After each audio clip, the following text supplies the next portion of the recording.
Welcome back, everybody, to GCTV live here in Madrid for Global Champions League Round 1 reaction. And if you have just joined us, there have been eliminations, there have been double clears, there have been surprises and disappointments. It has been an early afternoon of a lot of action. And what it does is set up the platform beautifully for what will turn into Global Champions League Round 2 later on tonight. A sensational performance from Valkenswaard United. Gilles Thomas, John Whittaker, the old and the new, coming together to put together the best double clear of the day to give them the lead. Let's show you the final results now of GCL Round 1 to put into perspective, to give you the confirmation as to how things have ended here at the halfway point of stage 5 of the GCL. Here are the final results in Madrid as to how things stand at the moment. They are finishing and faster ahead of Riesenbach International. We spoke a lot about Riesenbach International, the power team, the duo coming together of Christian Kuckuck and Philipp Weissaut. Zinedine coming back. We were excited to see the two of them together. The two 10-year-olds, Just Be Gentle and Zinedine, returning for a double clear. And New York Empire, the best of the fours, the fastest of a group of 5 teams on just 4 penalties, as New York Empire now find themselves in 3rd place at the halfway point. But, and it's a big but, you see that dramatic pause, but it was a big moment for the Shanghai Swans, who not only were they victorious in stage 4 in Shanghai a couple of weeks ago, they went from champions, all of a sudden found life very difficult here in Madrid. We'll talk about the Jean Sadran incident. We will talk about the refusal of young Jean Sadran, the impact of that on the Shanghai Swans, a bottom of the table finish, and because of that, a guaranteed 0 points scored for the Shanghai Swans, who then has refusals at the fence. And unfortunately for Sadran, she approaches Longines the first time and has the refusal, but as we know, now has the opportunity, has the time, being overlooked by Max Kuhne. Jean Sadran does the loop once more, returns to the Longines fence, and then unfortunately a second refusal, and because of that, an instantaneous elimination, a 0 points haul for the Shanghai Swans, and it means that Max Kuhne came out only as an individual. They will play no further part in the Global Champions League here in Madrid. There will only be 13 teams in the second round, and the Shanghai Swans are guaranteed to finish in bottom position. But all the way to the top position is Valkenswaard United, the current leaders of Global Champions League Round 1. We'll hear from them in a few moments' time as well. As mentioned, John Whittaker and Gilles Thomas, the best performers of the opening performance. Let's show you Valkenswaard United and how they performed. I like the idea of the young and the old, Thomas and Whittaker coming together. This is Valkenswaard United coming together. No Edwina Tops-Alexander here today. No Marcus Eining here today. But they have taken the decision to jump with Gilles Thomas and John Whittaker. And a solid performance from both on Hermitage Calon. Looking very solid. Let's not forget Gilles Thomas going on to win the LGCT Grand Prix of Shanghai a couple of weeks ago. So the young Belgian is in form. The young Belgian is feeling very good. And once again, continuing that great form here into Madrid, jumping yet another clear to take Valkenswaard United into a good position. That is then followed by John Whittaker, and on his always reliable Unique du Frampont, and the British veteran followed suit. He watched what his young teammate did. He put his own little spin on it, and John Whittaker jumping clear to make sure that Valkenswaard United are not only double clear, but, very important but, were faster than that of Riesenbach International. The only 2 teams on double clear, and they will be the last 2 teams to go at the end of Global Champions League Round 2. Let's hear from the leading team, Valkenswaard United. The Valkenswaard United riders, John Whittaker, Gilles Thomas. John, starting with you to get the lead after round 1, a difficult round 1. How do you feel? Pretty good. Gilles had a great round, and I thought I'd do the same, so it was good. It's one of those rounds where actually the lower teams have dominated, Gilles. It's an intriguing narrative within Madrid GCL. How pleased were you with how your horse went? Yeah, it was the first time that I rode my horse in the GCL round. So it was first experience for both of us. And okay, was jumping already very good previous shows, but it's also nice that I could deliver a good clear round for the team as well here. John, 0.3 seconds ahead of Rosenbeck. Did you have that in your mind as you were going down to the last? No, not really. I was concentrated on jumping clear. I was trying to be reasonably tight on the corners, but I was, you know, like I say, trying for the clear and not really thinking about the time too much. But anyway, we're in front, so that's enough. Gilles, your international career is going from strength to strength, but you're riding with an absolute legend of the game within Valkenswaard this season. How much you learn from John? How much do you ask John? What does John offer you as well? Yeah, I think it's just great to ride in a team as Valkenswaard United with John and also Marcus Zening and Edwina. And I think I just can learn with my eyes a lot. I'm a lot at the same shows now, so it's nice that I can see how they do a bit of warm-up and in the ring. So I try to learn as much as possible with my eyes. John, just looking ahead to the second round, any changes from the team? And obviously you were in this in the lead after round one in Doha, and Frankfurt had that issue there. Any changes? What are your thoughts? No, no changes. We're both riding the same horses again, so we're going to try and do the same again. Valkenswaard United, thank you for your time, John and Gilles, and good luck for the second round. Thank you. Thank you. Gilles Thomas soaking in every single moment that he can alongside John Whittaker. But to be fair, this is not a youngster trying to imitate the senior rider. Gilles Thomas, as himself, as a young man, is jumping well beyond his years and looking as if he too is a very, very senior rider of the team. Valkenswaard United, your leaders at the end of Global Champions League round one. There was a lot of excitement today around Madrid in motion. We know that Eduardo Alvarez Aznar is part of that team, and because of that, all the local Spanish fans were going to be cheering for Madrid in motion. Michael van der Vleuten and Divis coming out as the first rider. And quite remarkably, Michael van der Vleuten still searching for that first clear of the season. This is a man who, at least on the Longines Global Champions Tour stage last year, was close to perfect. We know that he went right down to the wire in that wonderful title race as well. But as far as the Global Champions League is concerned, the Dutchman has struggled to find some form. A fence going down, 4 penalties for Van der Vleuten, and that opens the door for Eduardo Alvarez Aznar, who then comes into the ring today on Dorien Pally. And as the Spanish fans want, and unlike his teammate, it was absolute perfection. Aznar jumping clear, and the crowd responding beautifully as well as he comes now into the GCL, the Global Champions combination there, making his way through as well.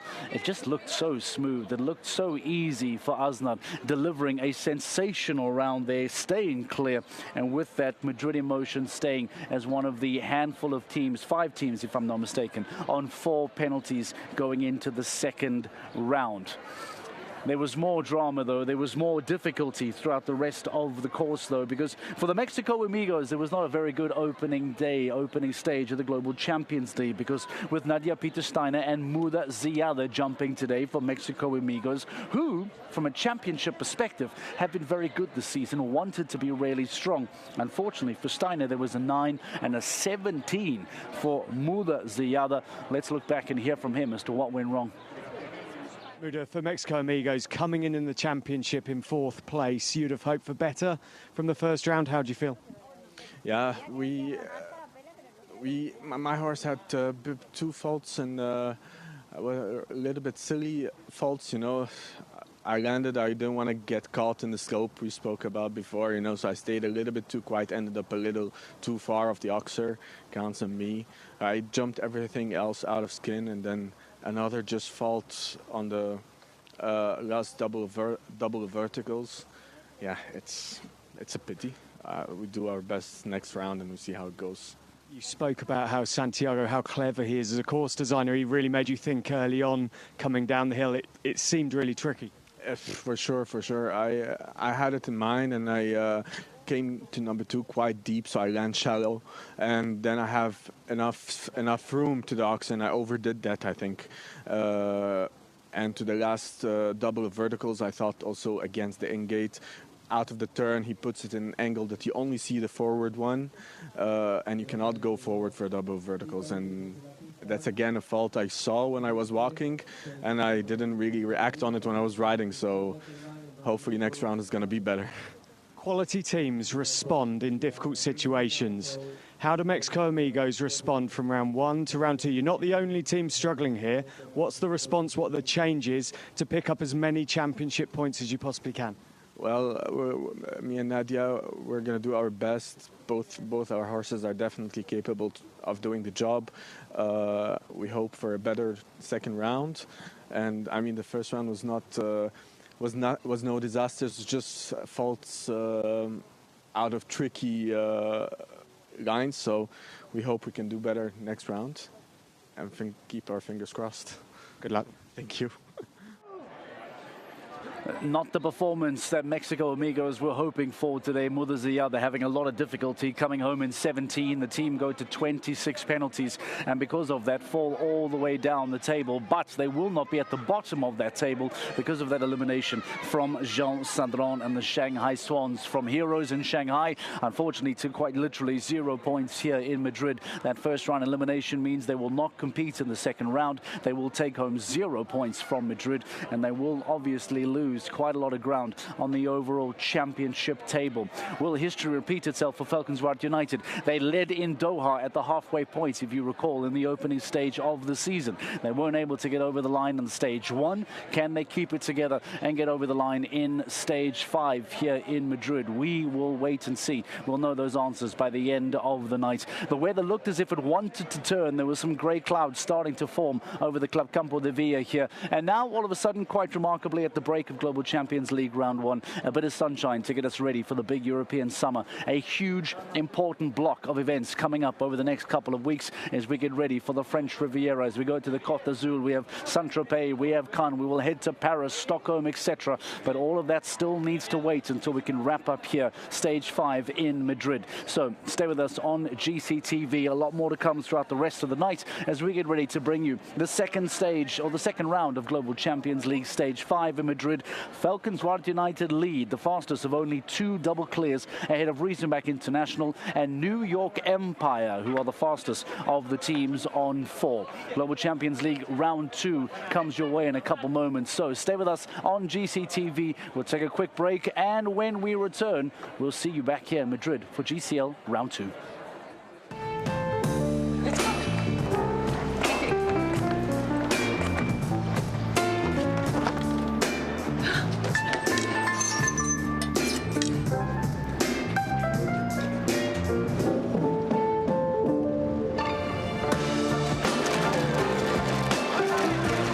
Elegance is an attitude. Of course it is.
These are some of the hardest shows in the world. Competing against top of the world.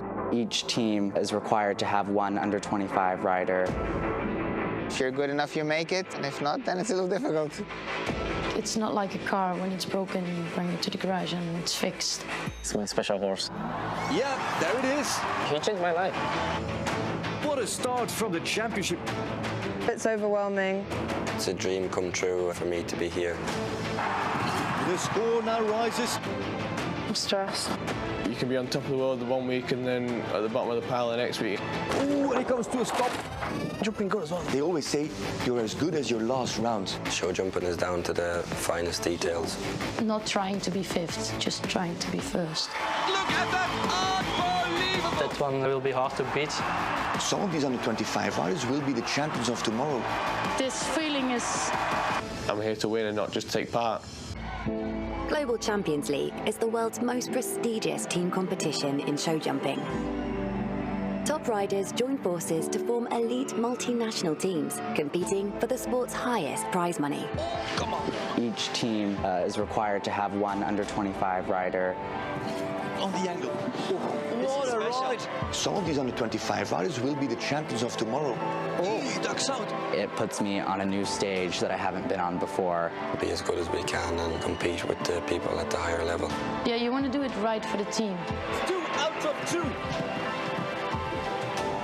She has not won it. She won it. She wins it. Ladies and gentlemen, welcome to Prague. I'm here to win and not just take part.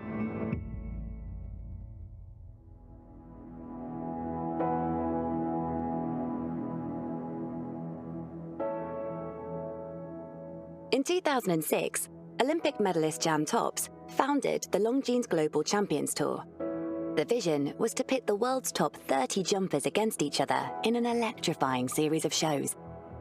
The tour's thrilling challenges and iconic locations soon made it the ultimate individual show jumping circuit, where only the best make the grade.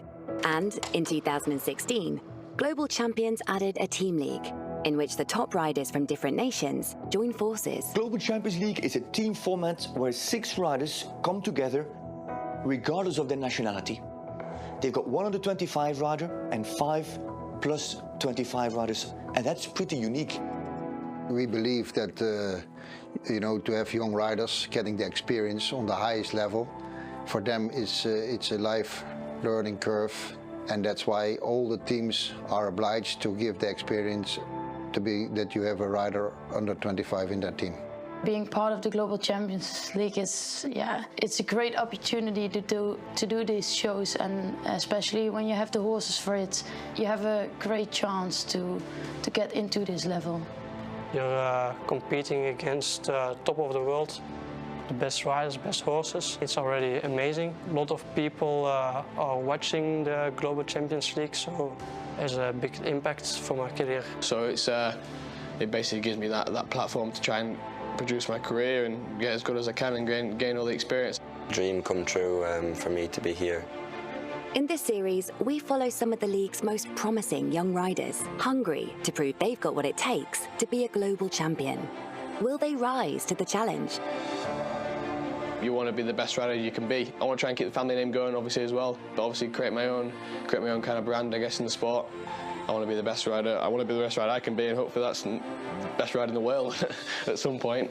The Whitakers are one of the most successful dynasties in equestrian. Michael and John are legends in the sport, but all eyes are now on Jack, the youngest of the clan. Yeah, no. When you have the Whitaker name, people think there's a lot of pressure behind it, but there's none at all. You know, it's fantastic. I couldn't have asked for a better upbringing around horses than the family we had. We must nearly have 100 horses on the farm at home, from foals to retirees that my father was winning Grand Prix on. So as an influencer, you couldn't say anybody else. I wouldn't be here without him at all. You know. There was no other option for Jack Whitaker than to become a show jumper.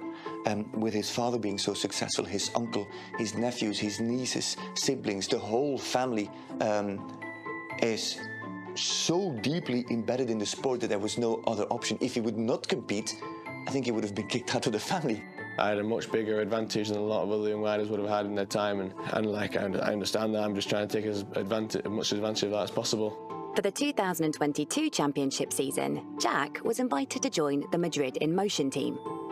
We knew the owner of the team, the manager of the team before anyway, and he's a good family friend of ours, and I think they needed an under-25 rider, and I guess they thought of me.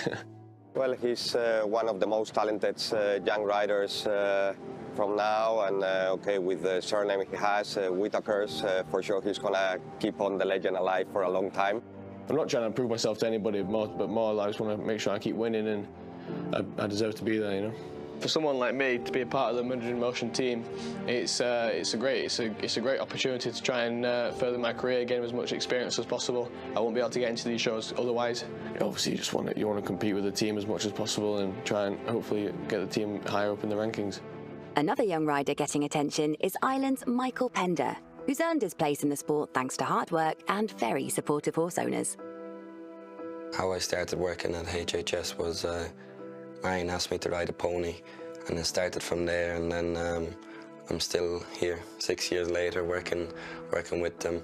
I've been very, very lucky. They've given me the best opportunities and some fantastic horses to ride, so I'm very, very grateful to them. I've been breeding horses all my life. My father loved horses, so he built a team of horses back in 30 years ago, and I've been lucky enough to be able to continue it and to compete at this high level with Mikey. It's a dream for us. If you look at Michael Pender's story, for some might have been a surprise. He wasn't the big name, he wasn't a big Grand Prix winner like some other under-25 riders. The horses grow with him, his talent grows, his contribution to Saint-Tropez Pirate grows, so it's a great story of how you can really earn your place in Global Champions League, and if you perform, this is the springboard for your career. So it was really good sourcing to bring Michael Pender into the Saint-Tropez Pirates team. And though he was a surprise to many, he straight away found his groove, he straight away found his rhythm. This season I want to jump as many clear rounds as I can for the Saint-Tropez Pirates and the GCL leagues. I think I have a fantastic group of horses that can really help with it.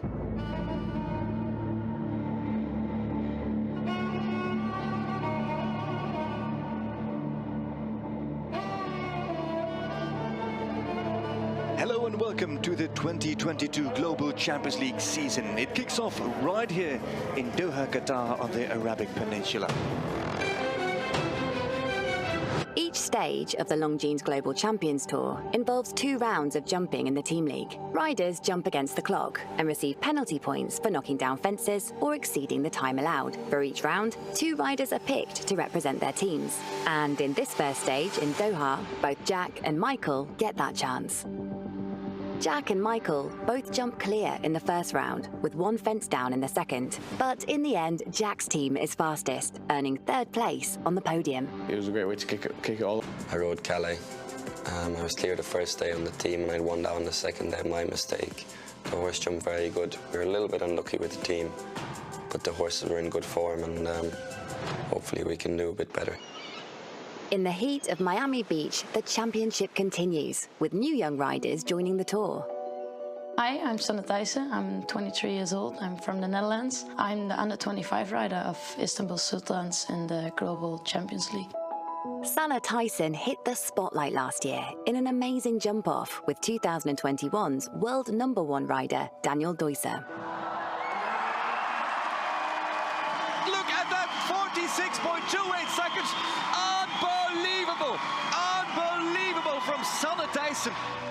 Yeah, Valkenswaard was a really tough show. That was the only global I could ride last year. Yeah, what I said, it was in Holland, so I got a spot there.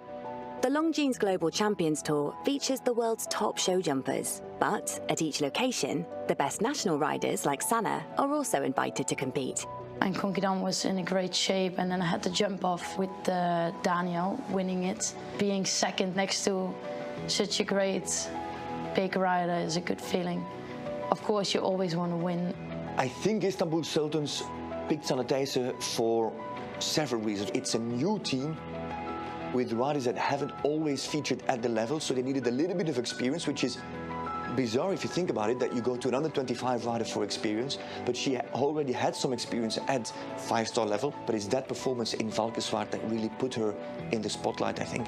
This season, as part of the Istanbul Sultans team, Sana can compete in all global champion shows. Could this be the year she wins her first LGCT Grand Prix? She's amazing. She's a fierce competitor. She has a great connection with her horses. You can really see the horses love their job, and they always do their best for her. And when she's in the ring, she's tough to beat. I start riding on a young age, of course, on ponies. At that moment, you don't really realize that your father is riding on the big level because, yeah, you're a kid. I mean, when you start on the really small ponies, yeah. The ride is fun. Yeah, you think, yeah, he's horse riding. I'm also horse riding. Yeah. When I started by the horses, I started to do internationals. Yeah, and then you win a bit, and then you get motivated, and yeah, every time you get higher, you get that feeling, and then you realize that you want more and that you want to go higher and bigger.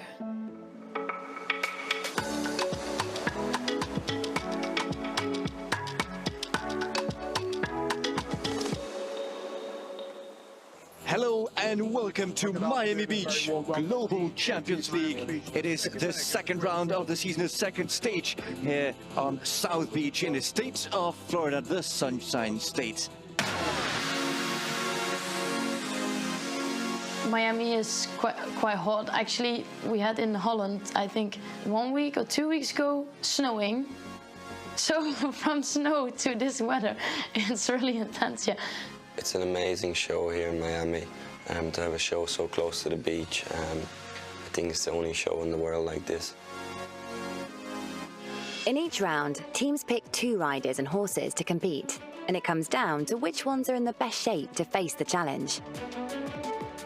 What I love about riding is it's an animal. Like, it's not like a car. When it's broken, you bring it to the garage and it's fixed.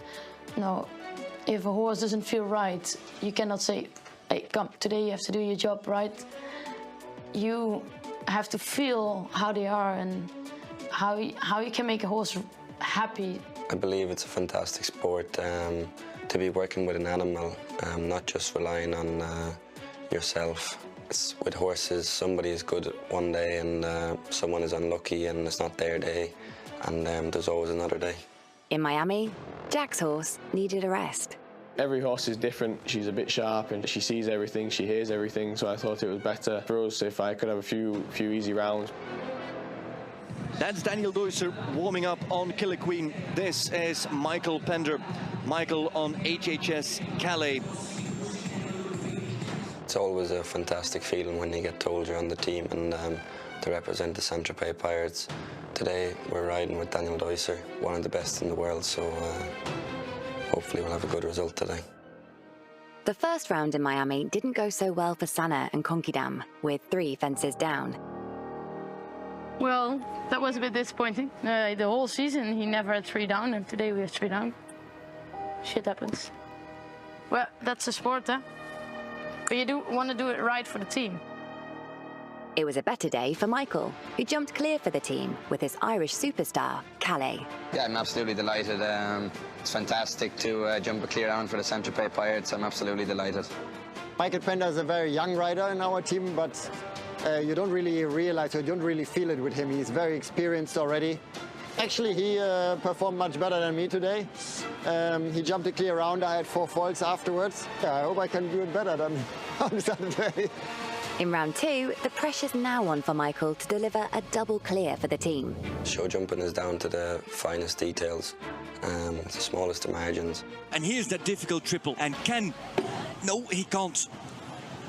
You're disappointed to have 1 down, but the horse jumped very good, and I'm absolutely delighted with how he jumped. And it's a very, very difficult course, and it's so hot today. At the moment, it's hard to know what place we're going to get with the team, and we're a bit unlucky today. While Michael may have ended on a bit of a downer in Miami, a rising star from Belgium caught everyone's eye when he placed 3rd in the LGCT Grand Prix. After this amazing individual performance, under-25 rider Jill Thomas was picked for his team, Valkenswaard United, at the next stage.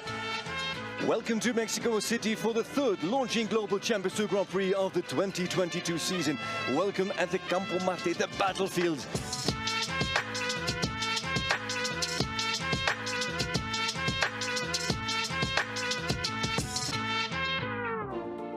To be part of the Volkswagen United is a really privilege. I was born in a horse family. My uncle, Mark van Dijk, I was always riding at the highest level for Belgium. I started riding horses quite soon, I think at the age of 12 or 13. I think almost every year I won a medal on the Belgian championships, on the European championships. And I think it's also one of the reasons that I'm now in Volkswagen United. First time I rode for Volkswagen United in the team was in Hamburg, together with Marcus Zening. We ended up straight away on the podium. So that was something fantastic. Come home and the people say, oh hey, you were standing next to Marcus Zening on the podium, you realize that? I say, yeah, that was me. But actually, when they ask some journalists who is your all-time idol or who is your favorite rider, I will always say Marcus Zening. Yeah, I think he's a very quiet person. He's very focused. He can really feel in his horses how he has to ride them, and he's always a positive guy that we really like. Last year we won, it was amazing. But you have to realize we are with 16 teams. They all want to win. It's not that you have every year the chance to ride in such a team. So I have to work hard for it and keep the results going on. Gilles is a record-breaking 4-time Belgian champion. But will he keep bringing the titles home now he's in the big leagues? Here comes Gilles Thomas, talented Belgian. Here's Thomas, Luna, clear.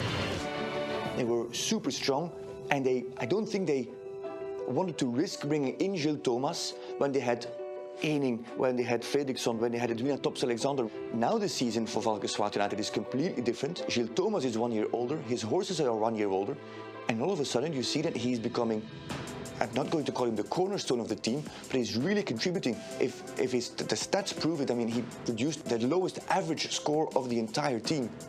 The team has developed the confidence in Gilles Thomas, and Gilles Thomas has also developed confidence in himself. Here's Gilles Thomas on his season debut for the team. Is he going to produce the first clear for the team in 10 rounds? Here's Thomas, Luna, clear. That helps them. That helps Volkswagen United. That throws them a lifeline. Gilles jumps clear in the first round in Mexico City, picking up 4 penalties in the second round, with his team finishing in 5th place overall. Meanwhile, Michael Pender, fueled by his disappointment in Miami, turns it all around. Pender, who has produced a first round clear at every stage in Doha, in Miami, and now also in Mexico. And Michael Pender is the second man this weekend to jump a double clear over both rounds. Michael finally makes it to the podium, helping the Saint-Tropez Pirates to 2nd place.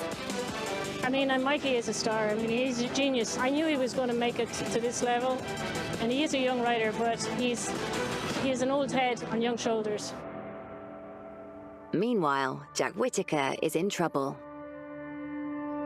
Yeah, I was just in the stables there and walking past a horse, and it just jumped up and kicked out and got me right, like kicked me in the back, but like just left with my spine. But it like ruptured my spleen, stopped bleeding inside again, then I have to operate and probably take it out.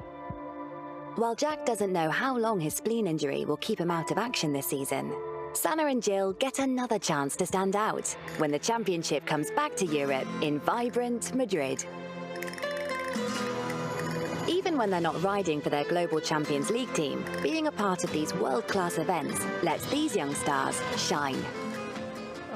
Today I'm not part of the team. I'm started as individual. Every show you can send 3 riders to a stage and only 2 ride for the team. In Madrid, the Global Champions riders can also enter the Copa del Rey, a 5-star class and a huge deal here in Spain. But actually I like the pressure. When there's some pressure, it keeps me more concentrated. And anyway, I have to ride, if I'm not riding for the team, I ride individual and I have to ride also good. It gives also always a little bit more pressure, but I like it. And here comes Caleriama, also flat out, has to check once, 41.06. De Vos or Thomas, De Vos or Thomas, by a second it is Gilles Thomas who takes the lead. The lead goes from hand, from Schweitzer to Swollen to De Vos to Thomas. The pressure brings results as Gilles triumphs and wins the Copa del Rey in an insane jump-off. Meanwhile, Sanne makes it to her first LGCT Grand Prix jump-off this season, and she's hungry for success. Yes, I'm really competitive. I think it's normal on this level, right? I mean, you're not riding this level just for fun. I mean, a top sporter rides to win, of course. I think I'm also in like jump-offs, I'm that person who really take risks and not trying to be fifth, just trying to be first. Always Sanne's very thankful and very appreciative of what I'm doing, so it makes you want to work even harder for the results. I never actually worked for somebody who works so hard. I think this is like the most thing we all respect about her, that she's so hardworking, and if you see her in the ring and she's doing well, it gives you even more like a great feeling that she's doing so well because she works so hard. What is so interesting about Sanne Thijssen is that she, off her horse, she's super insecure. Once she gets on a horse, she's a different person. If you don't have a horse, you cannot jump the course yourself, huh? Yeah, Konkidam is really special to me. I think he's a once-in-a-lifetime horse. I think it's also really the combination we are together, because I know him already from when he was 7 and he's 16 now. So we know each other for a really long time. All that she thinks about is how to keep Konkidam happy. And if she can keep him happy, if she can keep that sparkle between the two of them, he'll jump through fire for her. I really want to win a global Grand Prix, and now I have the opportunity, and now I want to take this chance. She wants to win that trophy. She wants to win this title here in Madrid. Here comes Sanne Thijssen. She hasn't won a Launching Global Champions Tour Grand Prix yet. She was second in Valkenswaard and now risking it all on this super fast horse, this superstar, Konkidam, and Sanne Thijssen for 39.1. She has not won it. She won it. She wins it. There's Sanne Thijssen. It's magic. It's unbelievable. It's Dutch, and she wins at the age of 23. Sanne Thijssen is a Launching Global Champions Tour Grand Prix winner.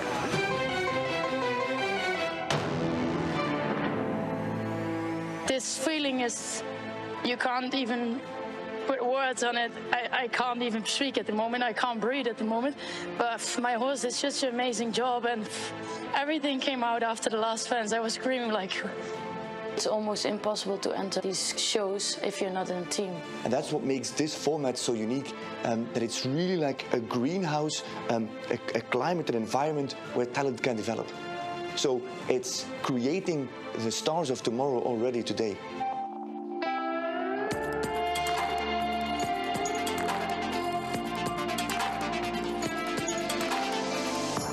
Coming up, as the championship tour heads to Saint-Tropez and Hamburg, the battle intensifies.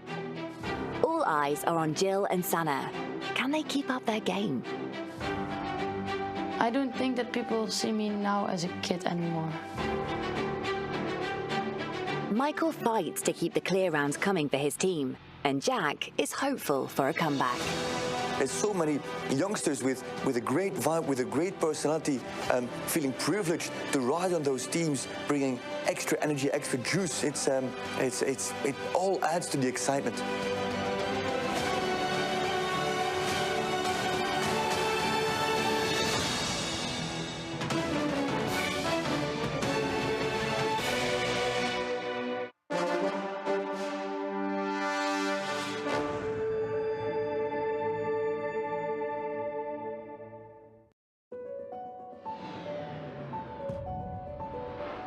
In the life of a rider, each jump is a journey, every heartbeat an opportunity, and competition is where the spectacle begins. Every victory, a celebration. Amidst the luxury and elegance, I found my home. I recall the highs and lows as if they were yesterday. But for every triumph, there's a battle fought. For every leap forward, a step back in time. The tension between competitors fuels the fire. It's a dance between skill and determination, culminating in podiums and triumphant celebrations. From city to city, we cross the globe in pursuit of glory, overcoming obstacles and embracing the challenge at every turn. Each rider is a testament to perseverance and dedication. Each competitor a source of inspiration and motivation. As I look back on the journey, I see the challenges, the triumphs, the moments that define us, each memory etched in the fabric of time, shaping us into who we are today. Together, we've written a story of courage and passion.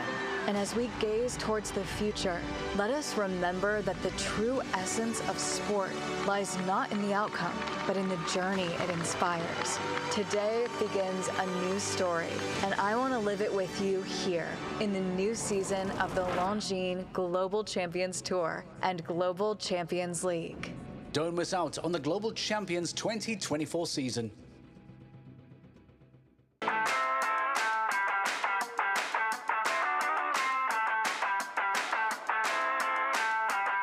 We are back, and finally this year in 2024, the Global Champions League enters its 8th season.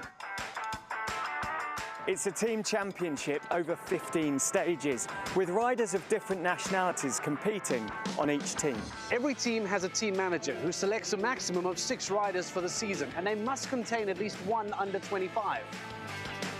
Halfway through the season, the transfer window allows the team's manager to change riders on their roster. This year, the transfer window opens after Paris and closes before Stage 9 in Stockholm. A maximum of 3 riders travel with each team to each stage, but only 2 of them can compete at the 2 rounds of GCL. Between rounds, a manager can swap in a horse or change rider. The penalties of both riders are added over the 2 rounds, meaning there's no drop score. In case of a tie on points, the added times from round 2 will be the tiebreaker. The team that wins the stage will add 30 championship points to its tally. Teams are battling to finish in the top 4 in the championship, as that takes them straight to the semi-finals of the Global Champions playoffs this year, held in Riyadh, Saudi Arabia. And the team with the most points at the end of the season will be crowned 2024 Global Champions League winners. My name is Kristina Ribicic, and I'm the groom of Jody Hall McAtee. My job consists of making sure that the horses are at their best to perform at this level. First of all, there's a lot of traveling involved, and you're traveling everywhere with your horses. The main challenges of grooming would be making sure you're on time, making sure you're organized. In the mornings, I give my horses hay, give them hard feed, make sure they have plenty of fresh water, muck them out, check their legs and their whole body. The busiest part of the day at the show would be preparing the horse for the competition. We spend 24 hours with the horses, and we do everything for the horses and for the rider. It's very important to give the right love to the horses and the right care. I just love my horses. They're like my babies.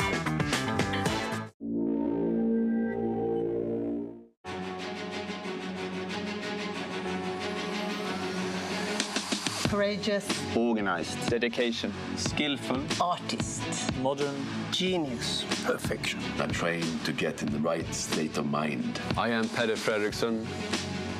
He has a lot of experience, a great rider. Peter is really inspiring. He loves to share his knowledge. When you win, you're celebrating together. If it goes badly, you share it with the team. I like it. But it's not so easy. He has a lot of skills. He had made the sport bigger in Sweden. The sport would be different if he wouldn't have been there. Biggest moment with the most pressure, he can stay so calm and so focused. And that is the answer. How could he be number one in the world? And this is pursuit of greatness.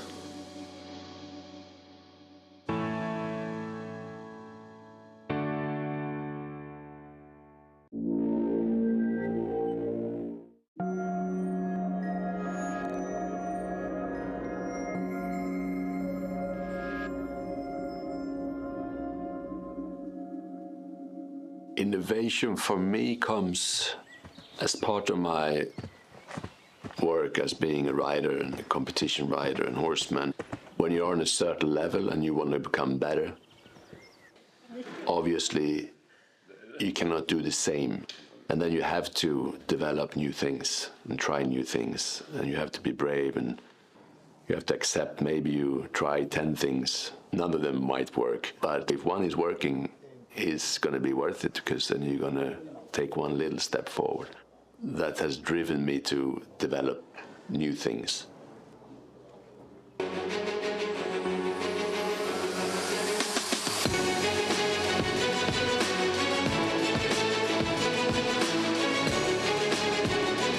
I'm Petter Fredriksson, and this is Pursuit of Greatness.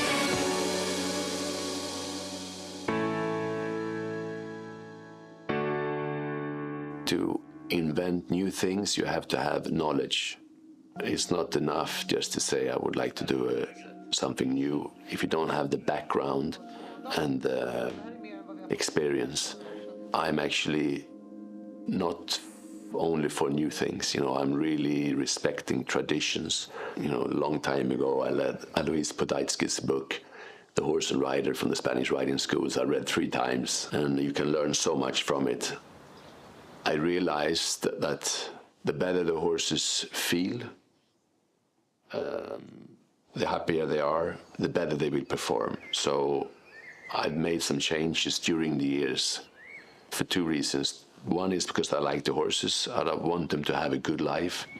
But then the second reason is because I want success. He's very driven of searching for development. Maybe the last 5-7 years it's been much more of it, because I think together with the confidence that you maybe believe more and more and more that you don't need to do like everyone else. Maybe you should do your own way of taking things. The first idea that I did was at the Olympics in Barcelona when I rode hilly trip. Jan Jönsson, my trainer, told me that I should run the roads and tracks instead of riding on her, just to save her for the cross country. And the boots I had were really uncomfortable to run in. So I went to a cobbler and I took my trainers and I said, I would like you to make me a pair of riding boots that feels like these trainers. And I would like to have them really light because I have a small horse. I'm a big guy and 3-day eventing is a lot of effort for the horse. He is a couple of steps ahead of the rest of us. So he was already then, you know, seeing things that we hadn't seen. He saw the problem and he made a change to it that he really benefited from. My wife, Stina, from the beginning, she thought that Peter was a dreaming artist type. She said, Fredrik, Peter is almost like a copy of you now. He's just working in the future with new ideas and development. My father is now running a project called the Brösas Project. That's something actually an idea he had for many, many years. This is the project he has with the way you bring up horses in a natural way to make them actually better prepared for the life as a sporting horse. When we buy a horse, we don't check if it's been standing inside in a small pen or if it's been outside training the ligaments and the hooves and all these things. In the future, we're going to be more interesting in these aspects because for sure this has a huge influence on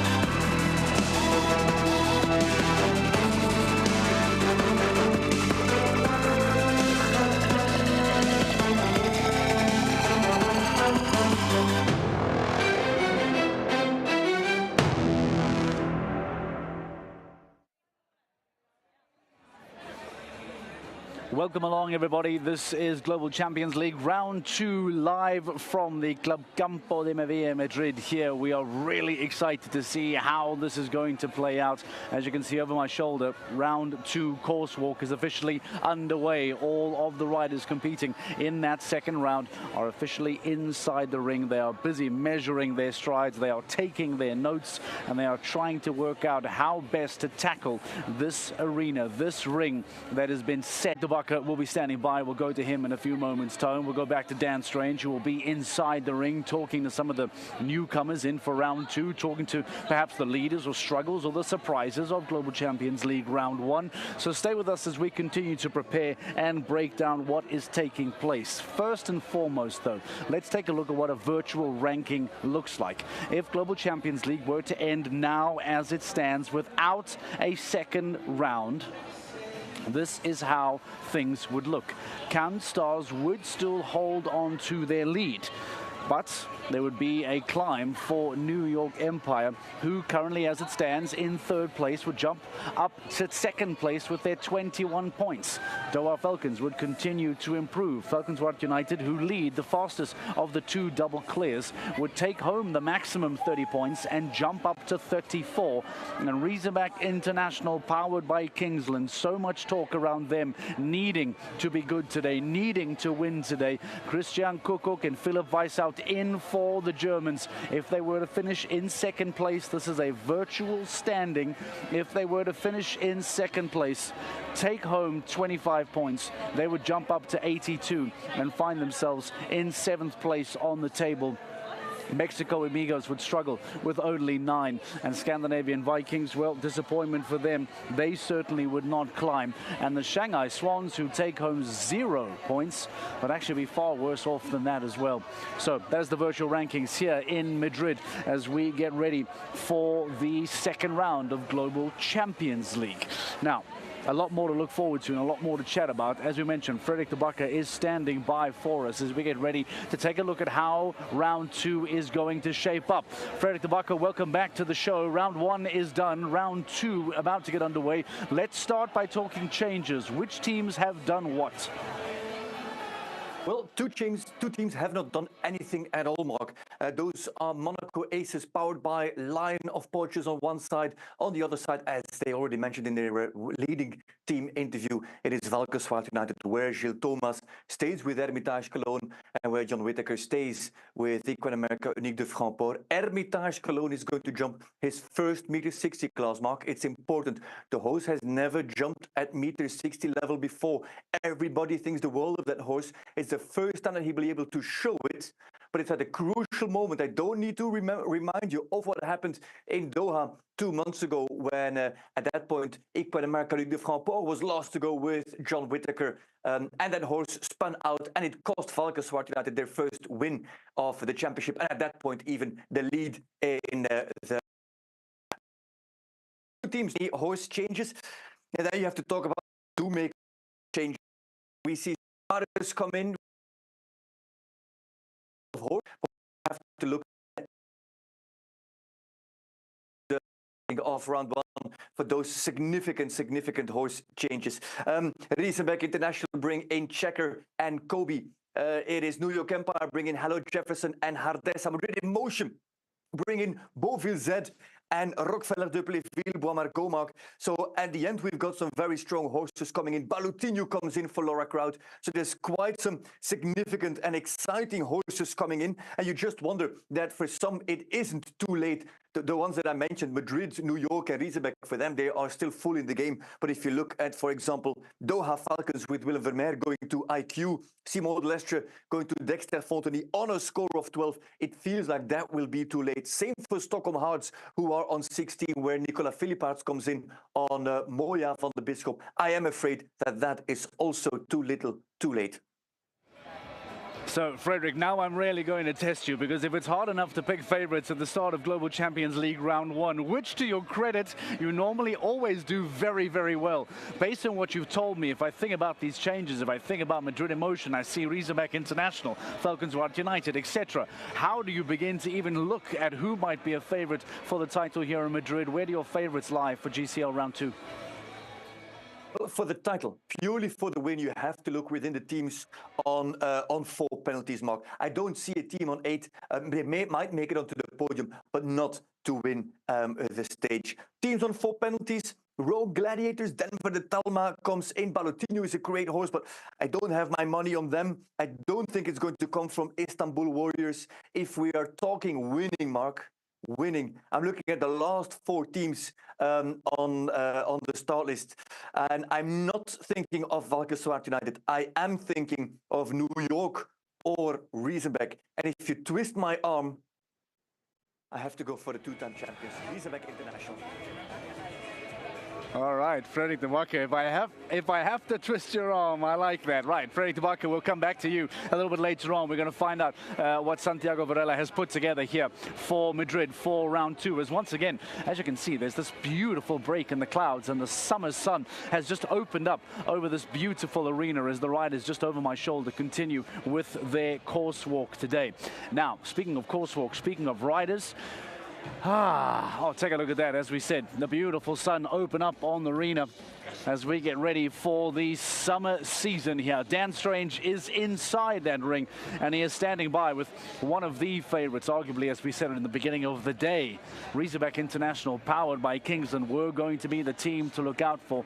Christian Kukuk is back in that power duo with Philip Weishout. He is alongside Dan Strange. Dan, how is Christian feeling? Well, Mark, it's warm down here, but there's one cool customer alongside me. Christian Kukuk, as ever, looking cool, feeling cool. Riesebeck International. Frederick de Backer has just said you are the favourites, the dream team. How do you feel ahead of Round 2? Yeah, that's nice that he says that. I think we can go with a good feeling in the second round. Anyway, we had a very good first round. Actually, we had a start how we wanted it to have. Everything worked out and was running like how we planned it. So we are still only halfway through. We know that a lot of things can happen in the second round, but we will be surely awake of it.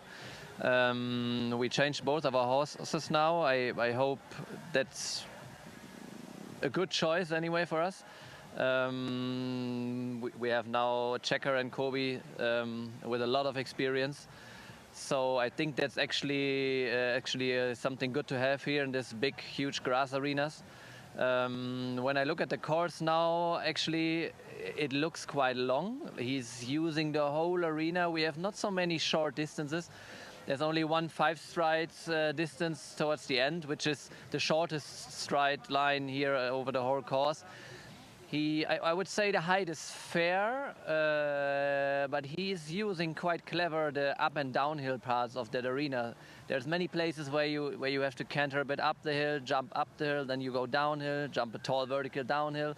So I think he's using that quite clever in that arena, and we for sure will have faults enough in the end, and it's going to be as exciting as it ever is. There's a lot of twists and turns in the course. As you said, it's a long course. How much is natural pace important over forcing the pace, obviously, in the second round? Well, I mean, natural pace is never wrong. That's always good to have. Especially in a long course like we're having now, if you don't have to ask too much space from your horse from the beginning, like over the natural space, which could cost you maybe a fault in the end because it just gets a bit flat. That's definitely a good thing to have. Luckily, I would say both of us have natural fast horses. anyway, the time now in the second round is much more important than in the first round. So if we have an equal score, we need to be faster than the other teams, which easily could happen to us. I mean, we have only 2 teams with clear rounds, and then I think there are coming 4 or 5 teams with 4 points. So easily you will end up equal with some other teams, and you just have to be faster than the other ones. And then, like we said, it's never wrong if you have a natural fast horse. Christian, thanks for your time. Good luck to you, Philip and Rosenbeck International for round 2. Mark, back to the studio, but Christian and Rosenbeck International looking cool and confident. Yeah, but it's very interesting, Dan, that he is starting to talk about time already. And we know that in Global Champions League round 2, the time becomes crucial. But the question around natural time and forcing the time, as Christian says, he expects on a tricky course like this set up by Santiago Varela, he expects there to be faults, challenging that slope, challenging a big, difficult course. Fences are going to go down, which means time is going to be crucial. And already now, Rosenbeck International, powered by Kingsland, are perhaps keeping an eye on that. And I wonder what kind of impact that's going to have on the approach of Philip Weishout, on the approach of Christian Kukuk as they make their way out a little bit later on today. They will be the penultimate team out of the gate, and Checker and Kobe come in. And we know that there's no problems when it comes to time and Kobe. So let's wonder what the impression, what the intent is going to be like from Rosenbeck, knowing that Valkenswaard United need to come in after them with no changes made from Gilles Thomas and John Whittaker.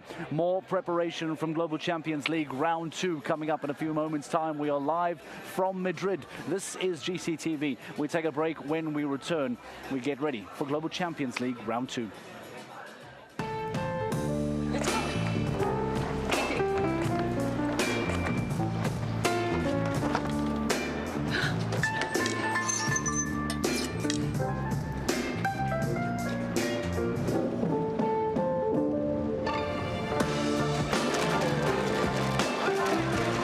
Elegance is an attitude. Of course it is.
Elegance is an attitude. Of course it is.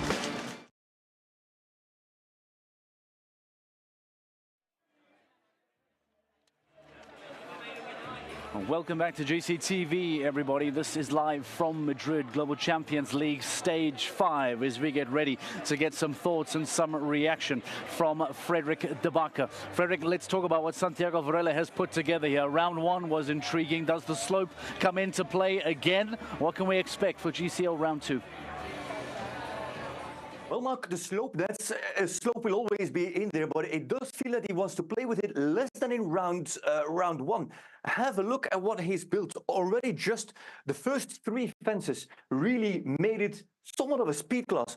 Look at how this goes, how this turns round.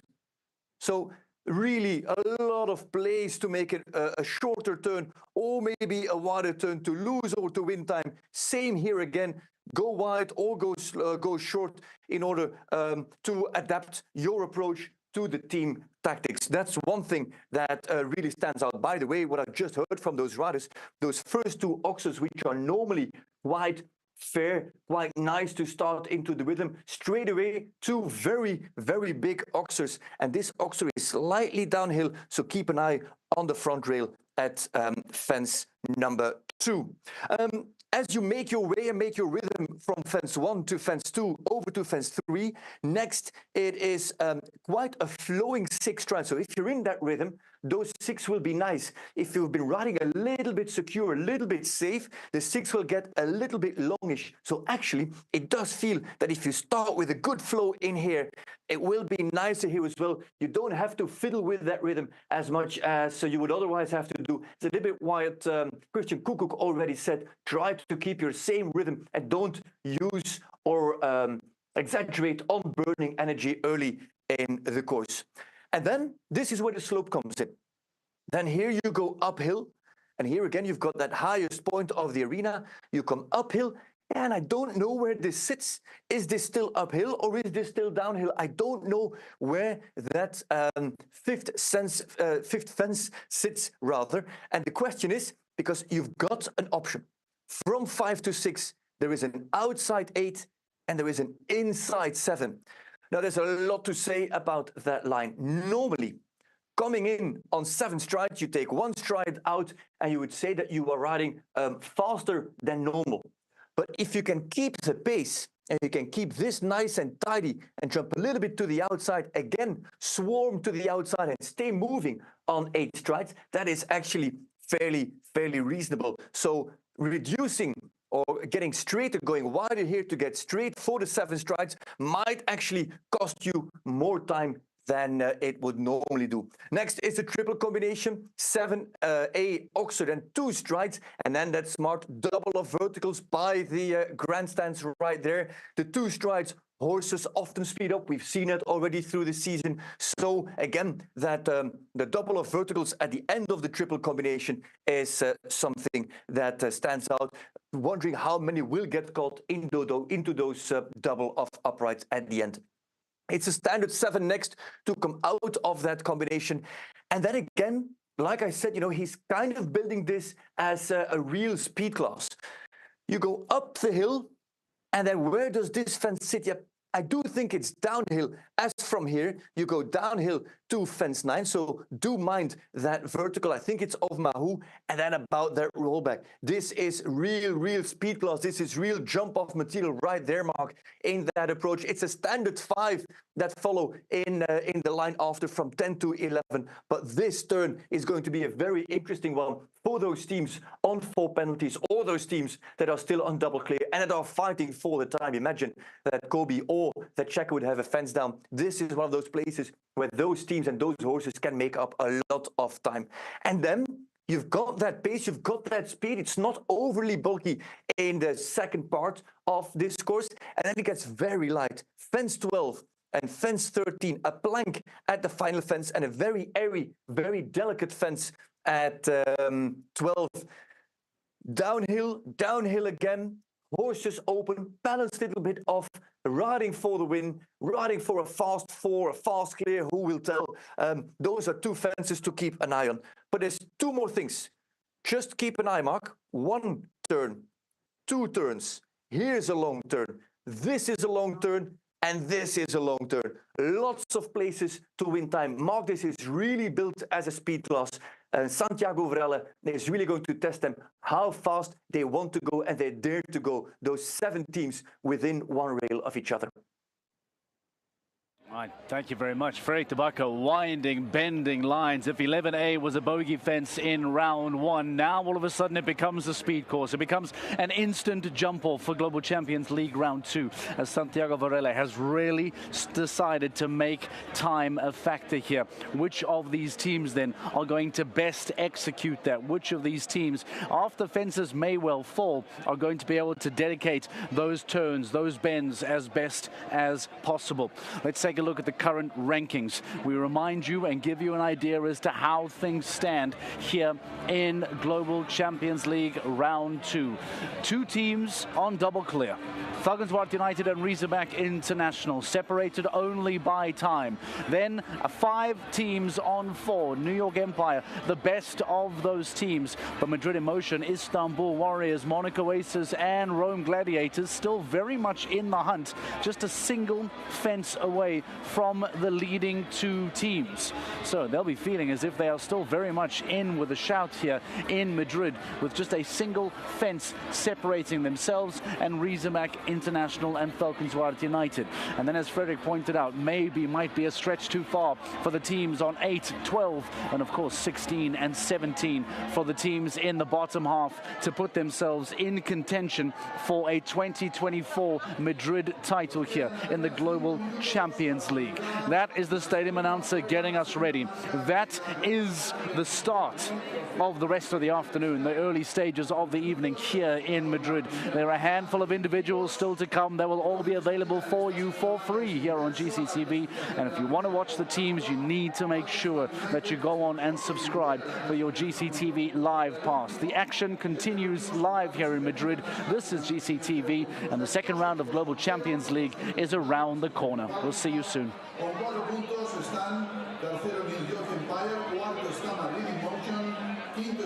But it is already much and much sunnier than it was earlier this early afternoon.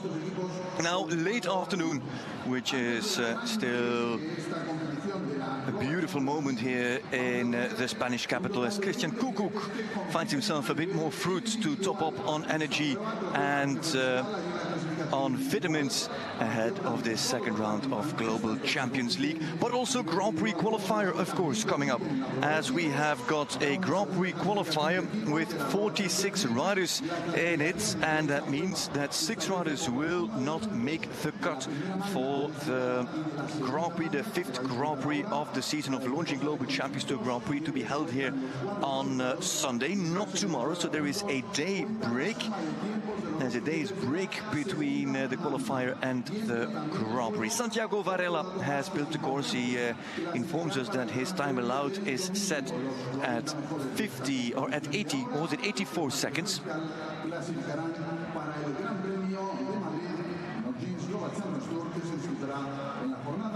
And preparations underway for the Grand Prix qualifier, the Trofeo Marqués de Riscal. We're still qualifying towards Sunday's Grand Prix here as well for launching Global Champions Tour Grand Prix in Madrid. And for the team competition, eyes on our teams carrying forward the scores from round one. 2 teams on a 0 score, that's Razorback International and Valkenswaard United. Then it's placed 5 and that is Ben Mears' son and Sophie Mears, who is enjoying the launching Global Champions Tour mascot more than the GCLs. His father, of course, won GCL twice, launching Global Champions Tour 3 times. Highlights of the course walk ahead of this qualifier, and of course of round 2. So looking forward to how the team plays out. Let's say individual riders to come first.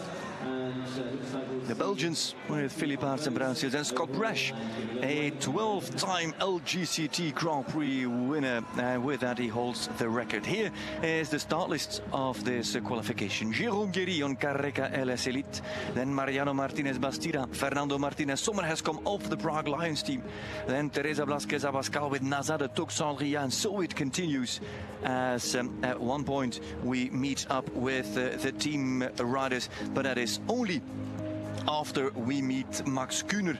He is 20th to go. Max Kühner, as he does not compete on Shanghai Swans. The Swans are eliminated from round 1 and so do not compete in round 2. From there, we are talking teams already. Early starting teams are the teams like Stockholm Hearts, are the teams like the Mexico Amigos and Scandinavian Vikings. At the end of this qualifier, there you have him, Eduardo Aznar, the championship leader on the Longines Global Champions Tour. He is on Madrid in motion, but still some riders to go after him. There's the New York Empire squad, there is the Riesenbeck squad and the Valkenswaard team as well, with McAteer, Brash, Koekoek, Weishaupt, Thomas and Whittaker. We are in Madrid, in the beautiful Club Campo de Villa, in that beautiful historical stadium as well, where we are ready for this Grand Prix qualifier and attached to it the second round of the Global Champions League Stage 5 of the season. In the background, the fanfare announces the start of the qualifier, and Jérôme Guéry will be first to go. A total of 105,000 euro in prize money in the purse, and Guéry comes in on Carreca LS Elite, the Mexican bred by Caruso La Silla, Rebozo La Silla as dam's sire, and so registered in the La Silla stud book. This Carreca LS.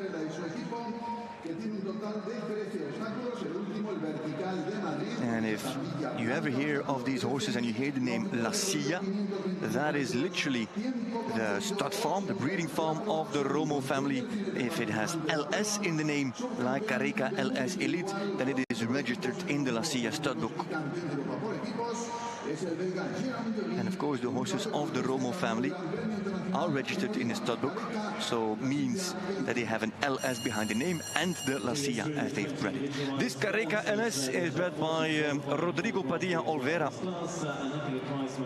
and is bred out of Rebecca LS, who was so successful with Edouard Levy. Rebecca herself a sister of Out of the Blue SCF, the Spy Coast farm mare that now jumps with Catherine Dinan, Katie Dinan from the States. Anyway, let's focus on Jérôme Guéry and see how Carreca will take on this competition. Very light fault they had in the Shanghai Grand Prix. Jumped very confident in Shanghai. And now those first two fences, three fences out of the way. Looping through the course of Santiago Varela, the slightly forward 6 into the double. And then up the hill, Grupo ULN.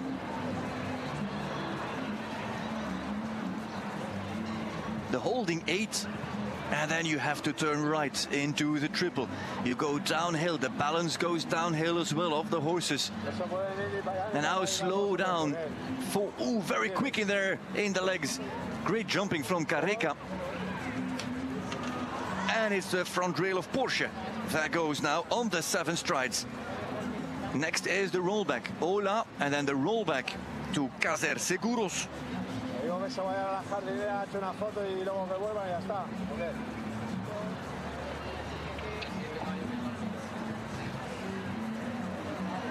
And Guéry into the final line.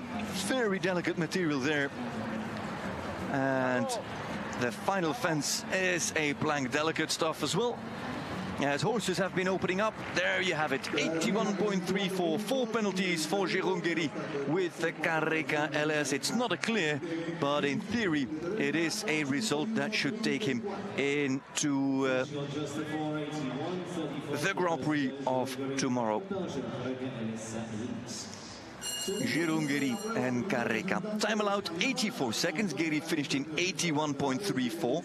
So in fairness, that is not much. There's not much in it. And there's plenty of riders who think the same, as Guéry was fast. Spain now, the first up for Spain is Mariano Martinez Bastida, part of the European Championship lineup last year in Milan. This is the 10-year-old. Mariano Martinez Bastida with you.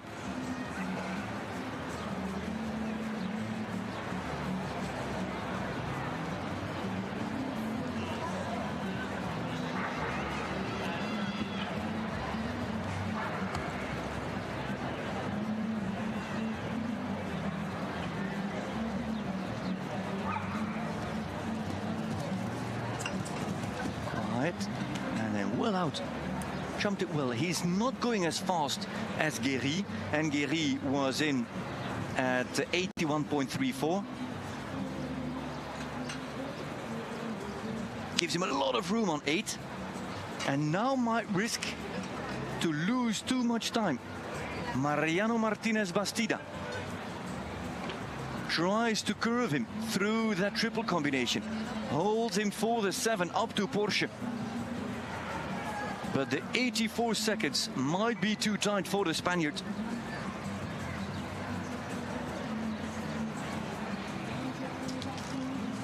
Takes his time in the rollback to Caser Seguros. 5 strides up the hill next.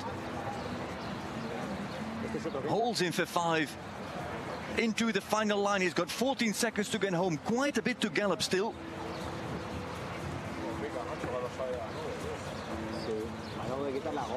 8 to the last, and how about the time? Ooh, has it down, and he's at the same time as Guéry.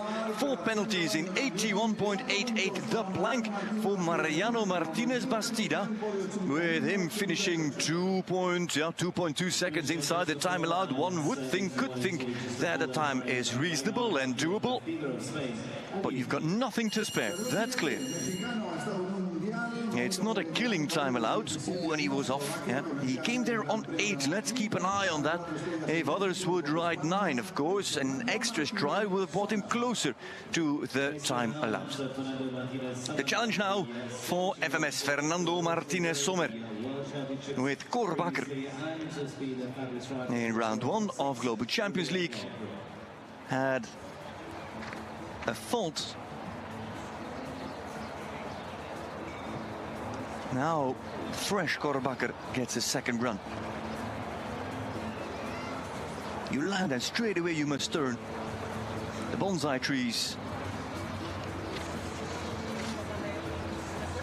He's having a good rhythm there, Fernando Martinez Sommer. Flowing 6, beautifully ridden. Korbacher feels well on the grass.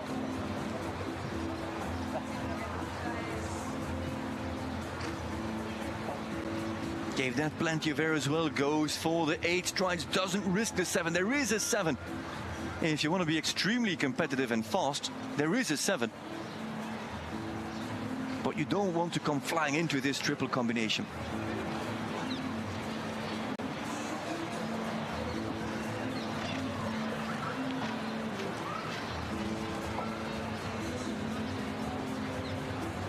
Runs a little bit short, and he really had to hold him there in that final stride.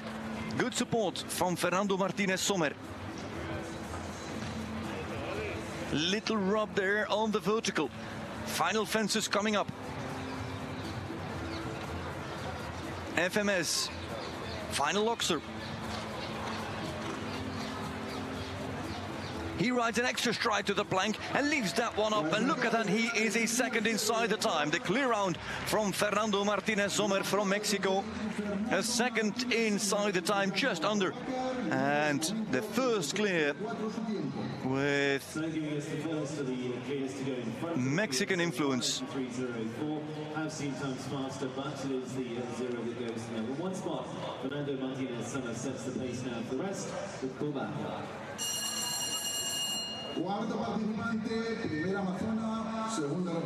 FMS and Korbacher go out. We focus on Spain with Teresa Blasquez Abascal and Nasa de Toxandria, who already jumped the first round, the class earlier, was very fresh in that class.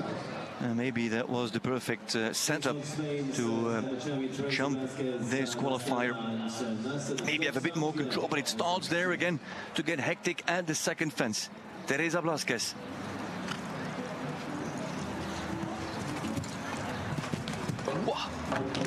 Really knocking on the ground, but shooting into the combination and then punching the front rail out.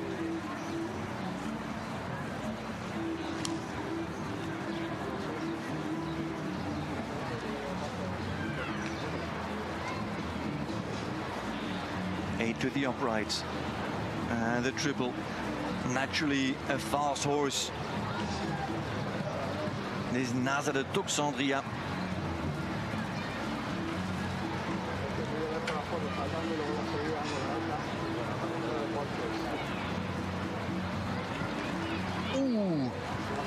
difficult to see from this angle where the rail exactly sits, but it looked like he was running himself really deep there.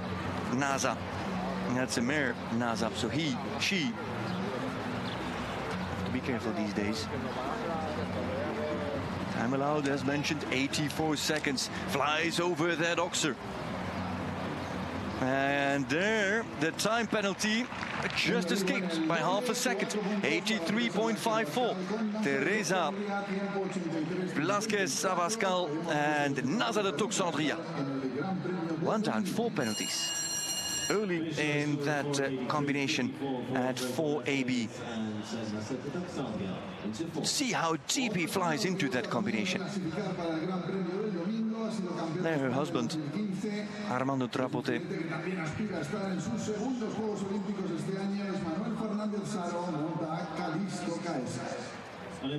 And a very happy Teresa Blasquez, who will go on to compete in the Grand Prix based on that result, one would think. Start straight away for Manuel Fernandez Saro, already the third Spanish rider. He's on Callisto KS, a Swedish-bred, Swedish warm blood by Cabochon in Berlin.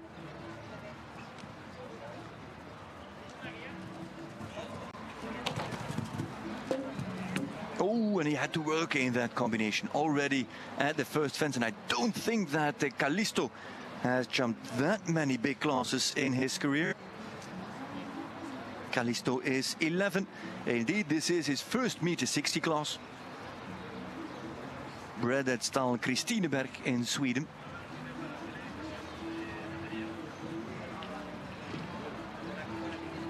And the center of the triple is down as well, making that 8 penalties now. For Fernando Martinez. No, not for Fernando Martinez, for Manuel Fernandez Saro. Lots of F's, M's and S's in there.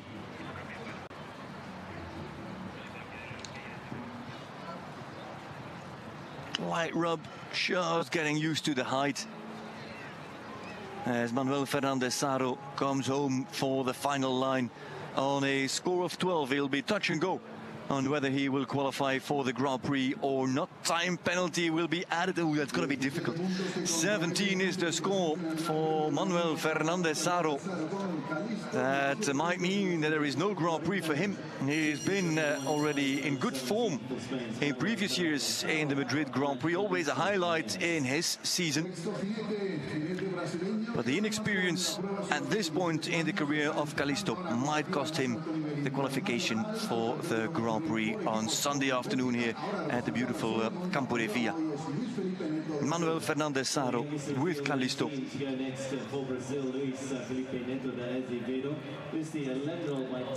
Luis Felipe Neto de Azevedo with the 11-year-old Pandora Boy by the great Presley Boy.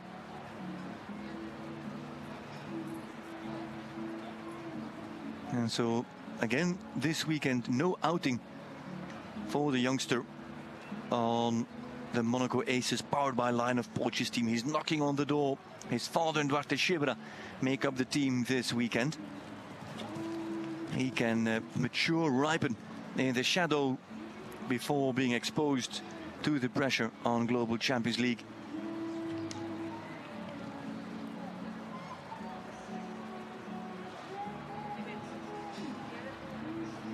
Went for the 8, got them a little late, it seemed. Almost had it that distance. And then beautifully deep and too deep.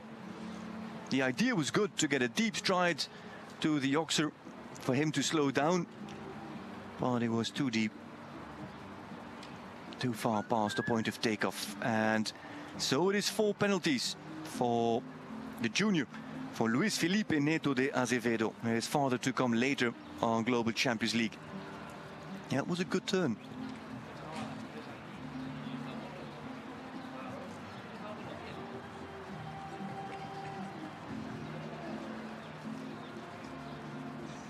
Tries to get him back on his hind leg, lost a little bit of the balance there but before the final fence, and then ends on 4 penalties, and just in time as well.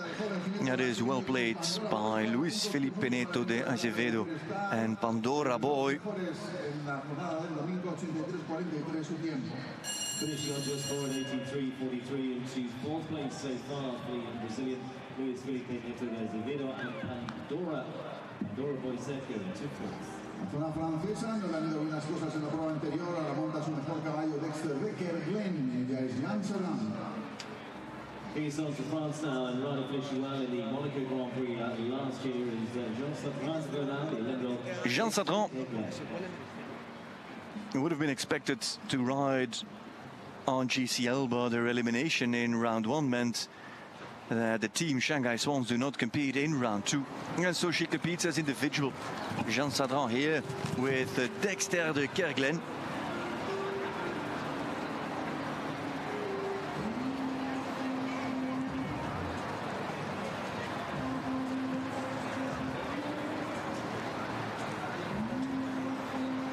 Looking for some vengeance on this 11-year-old stallion by My Lord Carthago and Diamant de Semilly.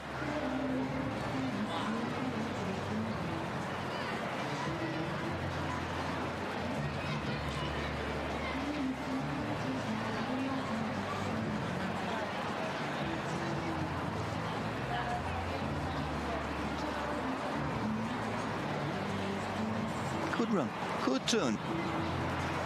It's a good comeback from Jean Sadran, who has 2 fences left to jump. Only the clear from Fernando Martinez Sommer on the board, and she's good for the clock. She's good for the clock. Jean Sadran, can she check once before heading to the plank? And she does so and gets the fastest clear. Good comeback. Showed some mental strength, some mental resilience there. Jean Sadran and Dexter, after the disappointing round in round 1 of GCL, now a good comeback as individual for Jean Sadran. And the apple of her eye, Dexter de Kerglen. Siguiente jinete, número 8 de este trofeo Marqués de Riscal, jinete irlandés, campeón de Europa por equipos, ganador de un gran premio Longines Global Champions Tour en Doha, Dennis Lynch, montando a Cordial. Winner in Mexico City, winner just last week in Hamburg as well, on to Ireland with Dennis Lynch. Dennis Lynch with Cordial, not part of the GCL team of New York Empire. That's reserved for Brash and McAteer. Lynch can ride as an individual, and he is a man on a mission, it seems. 6 in, and then he comes out of the combination, and he's pushing, and at this pace, with the stride of this horse, he could overtake Jean Sadran. And there's the long 7 that we've been waiting for. Dennis Lynch shows us the way. The 7 is feasible, and it is not an impossible task either. Cordial, good form. The 7, the rollback, comes up after the Ola upright. Here, rollback to Caser Seguros. Slows down, careful jump there from Cordial. It's a naturally careful horse. Already with Megan Moissonnier. Lynch now pushing and pushing and pushing. 2 fences left. Is there still gas in the tank? He already jumped round 1. Cordial.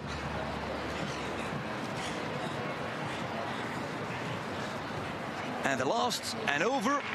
And look at that, 75.93 seconds means that he is 3.5 seconds faster than Jean Sadran. Indeed, Cordial showing good form. And Lynch with yet another clear on this stallion. 75.93, Dennis Lynch now takes over the top spot. Pole position with Cordial for Islands. Amazona de Canadá, oro y plata por equipos en 2 Juegos Panamericanos. Monta Butterfly, un hijo de Vigo de la suerte ganador este año de un gran premio a 4 estrellas. En Wellington, Tiffany Foster en pista número 9 de la prueba. Team silver at the Pan American Games last year, and Grand Prix winner in Wellington in Florida this year with this horse. Ken Farrington of the Austin Farms Battle Cry, written by Canada's Tiffany Foster. Tiffany Foster with Battle Cry. Ooh, first fence down for the Canadian. We've got plenty on 4 penalties, so if she can bring herself into the group of 4s and do that on a fast 4, there is no problem, but now it's 8. That means at best 8th place. As mentioned, 46 riders compete in this Grand Prix qualifier. 46 compete, 40 will progress into the Grand Prix, 6 need to drop out. Manuel Fernandez Saro is in that danger zone with a score of 17. And Tiffany Foster is now on 12 and might creep up or drop into that group. The afternoon is still young and plenty is still to be jumped, but the 12 is on the board for Foster.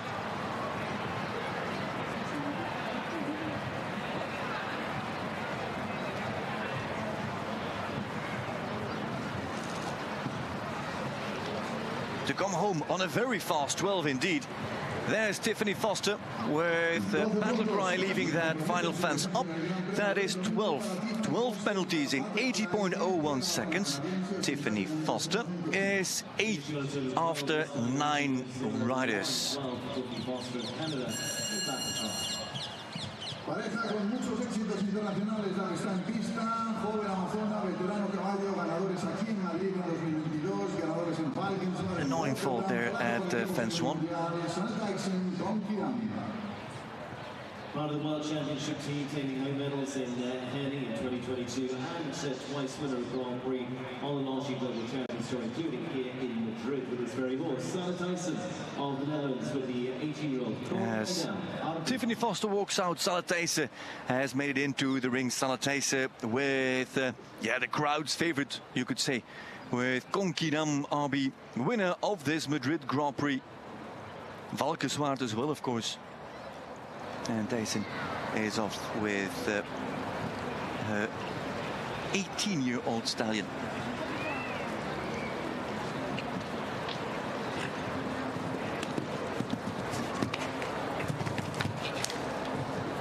Wow, how he jumped that double. Unconventional, yet characteristic for Konkidam. Grabs the bridle, takes the initiative and says, hey, there is the next fence, I'm off. Hang on, Sanne, we're going. Wow, how he loves this big grass ring. If anyone asks you, show me a happy athlete, well, here is one.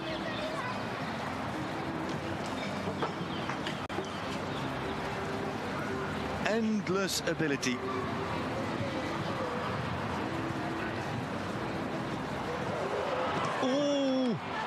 And there she wanted to hold and maybe go for 6. He wanted to go for 5 and they were in between.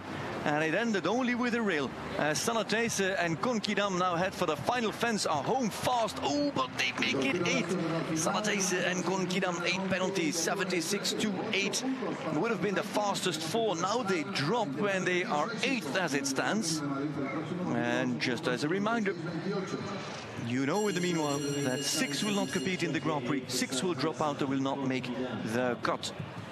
1, 2, 3, 4, 5, and there was almost a 6th stride in there, and then she's so smart to let go of those reins so he can keep tension on that top line of his and not invert.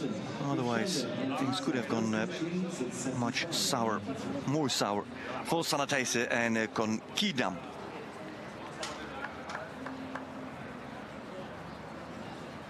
Rodrigo Carrasco.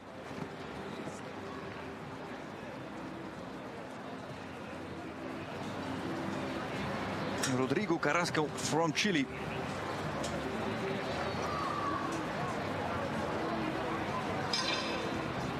'49-year-olds who had that great horse Acapulco FZ. Now with Crescendo, an early fault at 3, and so Carrasco will need to keep some rhythm in order to guarantee his spot in the Grand Prix. Is 4 going to be enough, or can you still make it in on 8? And he jumped plenty of championships already in his career. World Cup finals, World Championships in Tryon.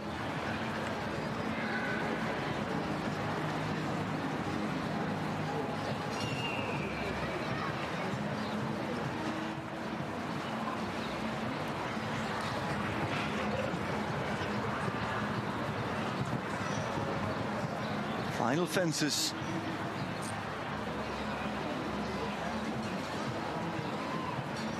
For the man who rode the London Olympics on Or de la Charbonnière.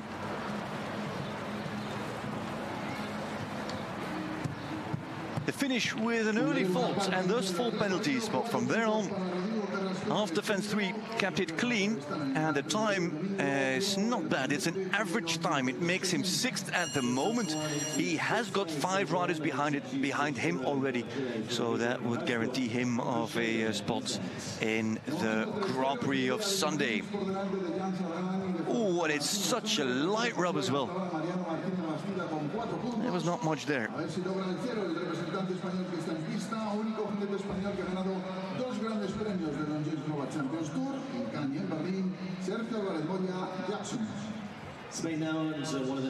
Sergio Moya with Jackson here. Jackson by the Launching Global Champions Tour Grand Prix of Valkenswaard winner Van Gogh out of an Indoctro Concorde mare.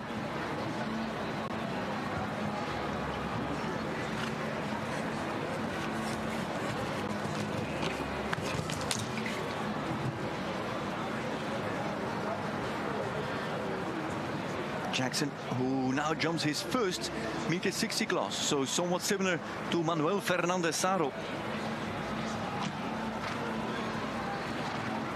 Was produced by Ismael Garcia Roque and Alfredo Garcia Munoz. Horse with an enormous swing. Van Gogh, that was Marco Kutscher, of course.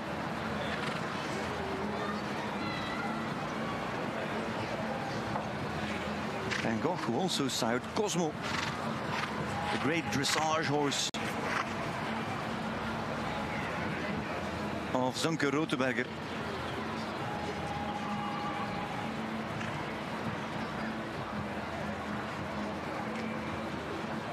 Also plenty of championships for Cosmo, even the Olympics in Rio. But here focusing on Sergio Moya, who goes clear, and that is the first Spanish clear. So Sergio Moya guaranteed of a spot in the Grand Prix. Sergio Moya also has Koningin here, not his regular Grand Prix horses, you could say. So Koningin by Carrera hasn't jumped a meter 60 class herself. So which horse is going to jump that Grand Prix? 2 inexperienced horses in both Koningin and there's Jackson. Maybe there's Jackson most ready to take on that meter 60 level, especially after this outing here on this qualifier. In any case, Moya is in. He's got 2 days to decide who will ride in the Grand Prix on Sunday.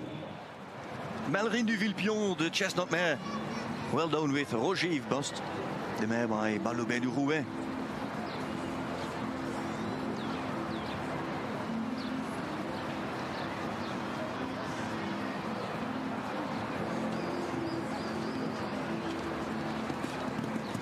He goes for 7th.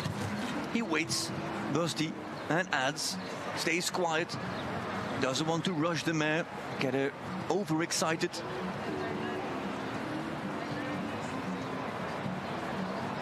And he easily waits for the 8 here as well.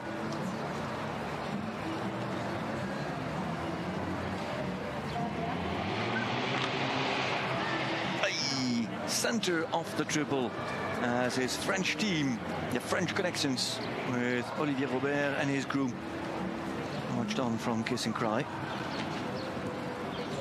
That was a strong knock, but that is still up. Busty normally a fast rider, this horse a fast mover, but he does go quite wide on some turns, has added in a few lines as well. Guéry, the fastest on 4.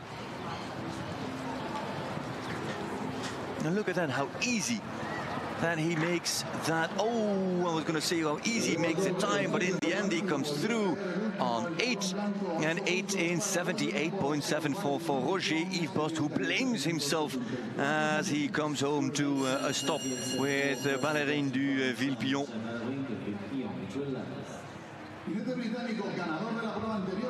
I don't know how good your French is, but that was swearing in French. Tried to hold the mare to the final plank, did not manage that.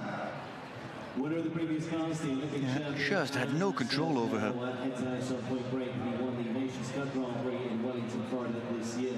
Ben Mayer next stand to Ben with Charlotte Roster and Pamela Wright's 10-year-old Point Break.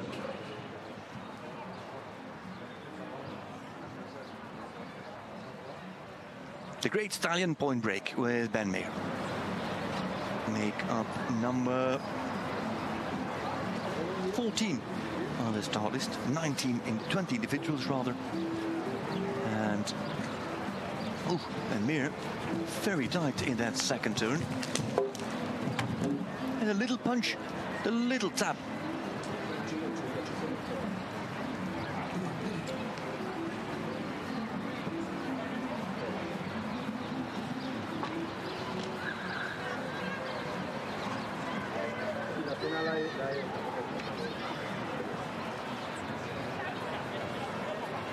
Speeds up with the two strides and beautifully shaped. And did you see how strong he still was to finish that jump coming out of the triple combination? Brutal power shown there by Point Break. Also the balance to stay on that hind leg, though he was, for the eye at least, was speeding up to come out of that triple combination.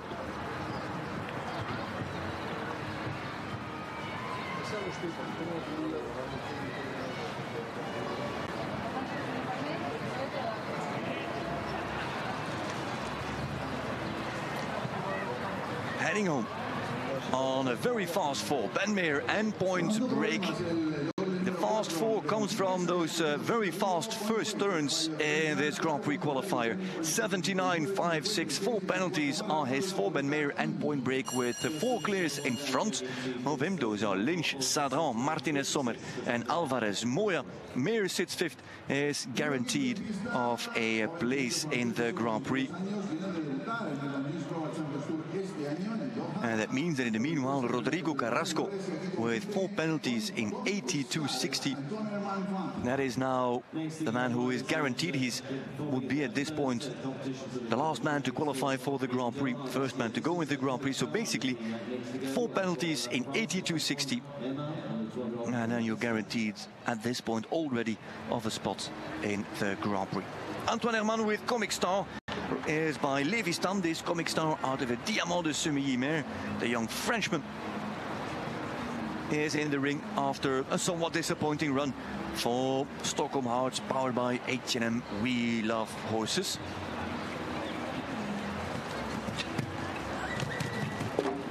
Well, with into the combination, I was about to say.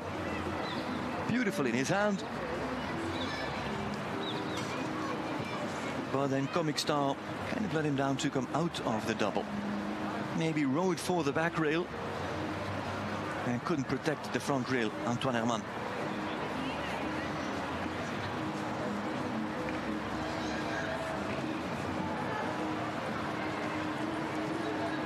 And now he's on 8, and that puts him in the danger zone. Now he's on 12. And he's in the danger zone even more as Tiffany Foster jumped with 12 penalties in 80.01. Tiffany Foster is second last. And at this pace, Antoine Herman could just overtake, or could sink behind Tiffany Foster. Might even pick up a time penalty. Ooh. Almost did not get there on the 5.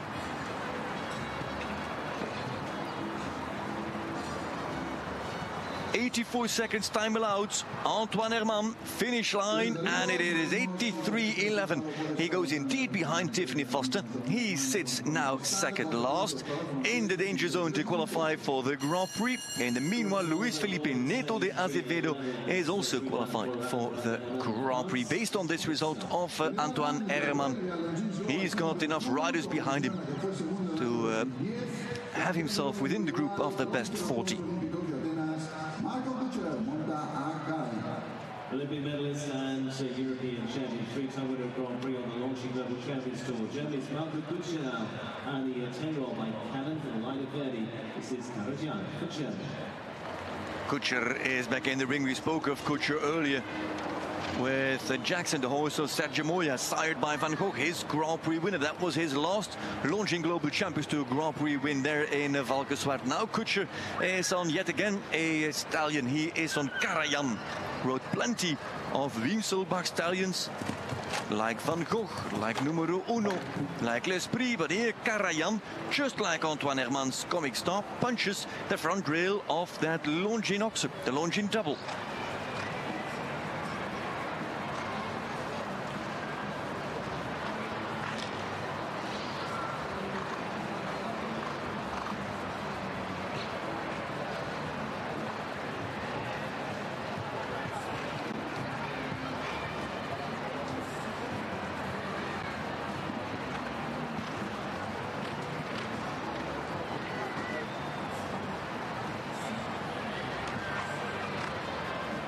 Over Ola, on the rollback to Caser Seguros, goes quite wide here. Kutscher takes off at what was that, 66.5. Gives us an idea for the time allowed.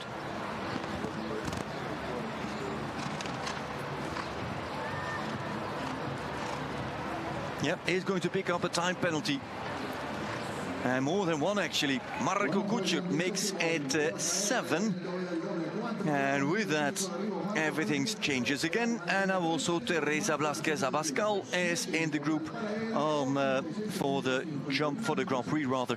That means that at this point, if you come round with 4 penalties in time, you would be in the group of the best 40. Montalangón, con el que fue oro por equipos y plata individual el pasado año en los Juegos Panamericanos en Farrington, Estados Unidos. Well, number 6 for the USA, and right the horse he rode to a T-gold. The Royal Box.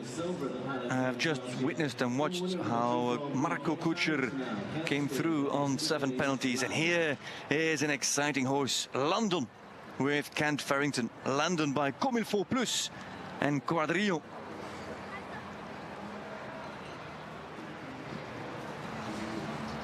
Comme il faut plus, the son of Comme il faut and Malou du Rouet. Jumped very well with Christian Amann, but got injured at young age. So never shown in the sport. Well, was a little freak of nature himself, ultra careful.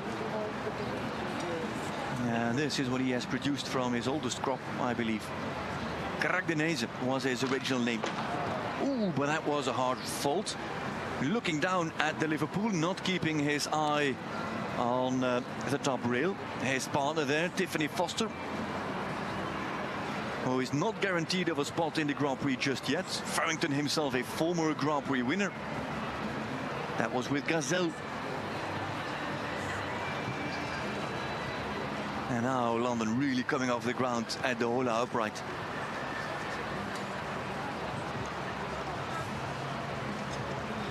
Oh, they get very long there. Up the hill, some horses really stall. They land a little bit shallow, a little bit steep, and then don't react. London nearly not making the 5 strides. Ken Farrington, on the other hand, making a fast time, making it in 78.62. Ken Farrington, the fastest on 4, even faster than Meer. And Farrington is in the Grand Prix based on this result. Ken Farrington and Landon. He can choose between Landon and Greya. And one would think that he would go for Landon. You don't see that very much. Episode a bit. It was very popular at one point, but now you don't see it that often. Copa del Mundo de Budapest hace unos años, ganador de un gran premio en Oliva, ha estado en 3 mundiales. Oliver Lazarus monta Butterfly in competing well in California earlier on this year, on to the right to the World Championships. It's Oliver Lazarus now for South Africa. Oliver Lazarus with Butterfly NML, next number 18 on the individuals. South African in his first Global Champions stage of the season. Oh, that falls so late. Cut the corner, came to the inside slightly, and then rolled it, but rolled it so late. And then as he comes out of that line, all of a sudden, he is on 8 penalties already. And at this point is fearing for qualification for the Grand Prix.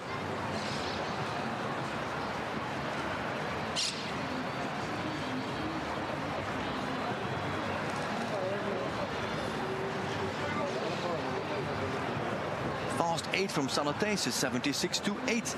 I don't think that Lazarus is going to make that time. It would mean that Lazarus's result is going to get Marco Kutscher qualified for the Grand Prix on Karajan.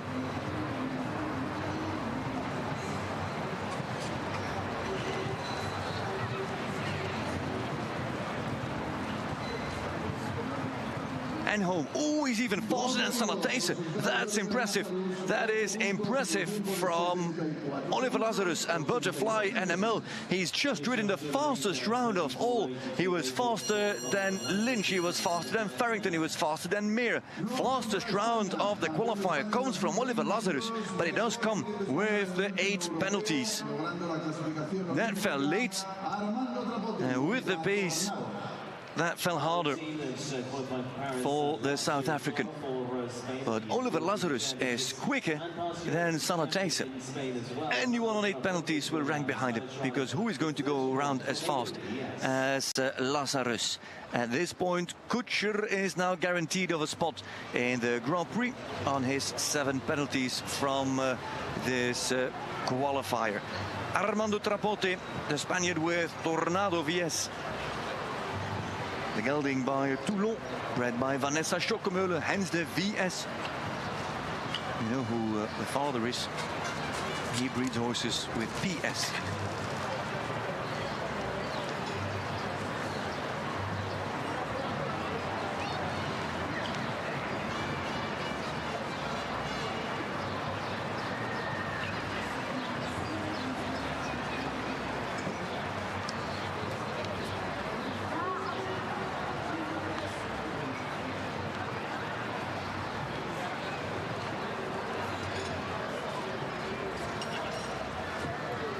That's a stride there, I believe. No, 7. 7 is standard indeed.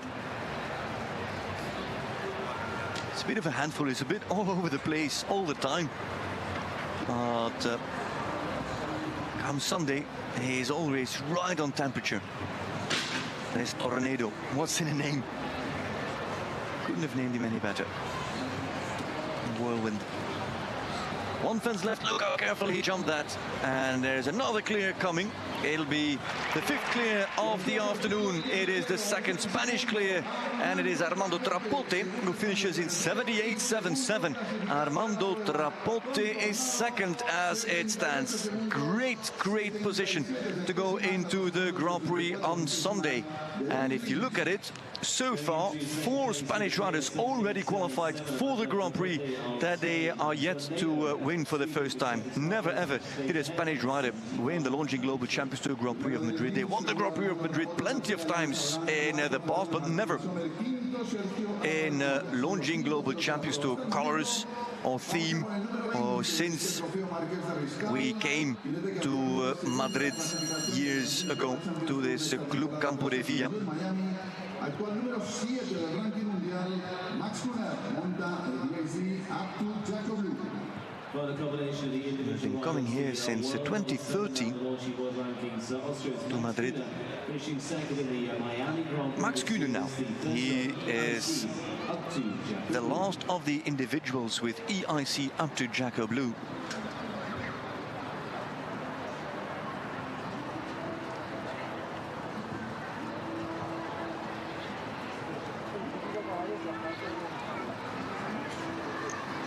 Wow, that was a beautiful set of turns ridden there by Max Kuhner. Challenging Dennis Lynch and Armando Trapote and Jean Sadran, ironically his Global Champions League Shanghai Swan teammate.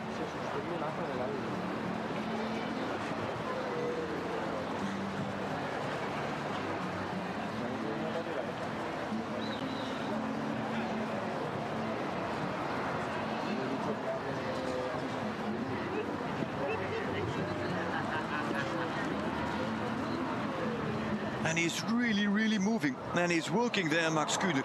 looked like he was going to rush that upright, but it's still standing. Caser Seguros, is he then going to ride even faster than Oliver Lazarus? Lazarus had 8 in 74.82, and I think that Kuhn is going to smash that time with EIC up to Jacko Blue. There he comes, just over 70 seconds. Max Kühner is the fastest of the lot, and by a landslide. What a round from Max Kühner. 72.62. Imagine that those Shanghai Swans riders could have produced this in the second round of GCL. They would be clear and onto the podium, but no such thing after their elimination. As individuals, however, they have done a brilliant job.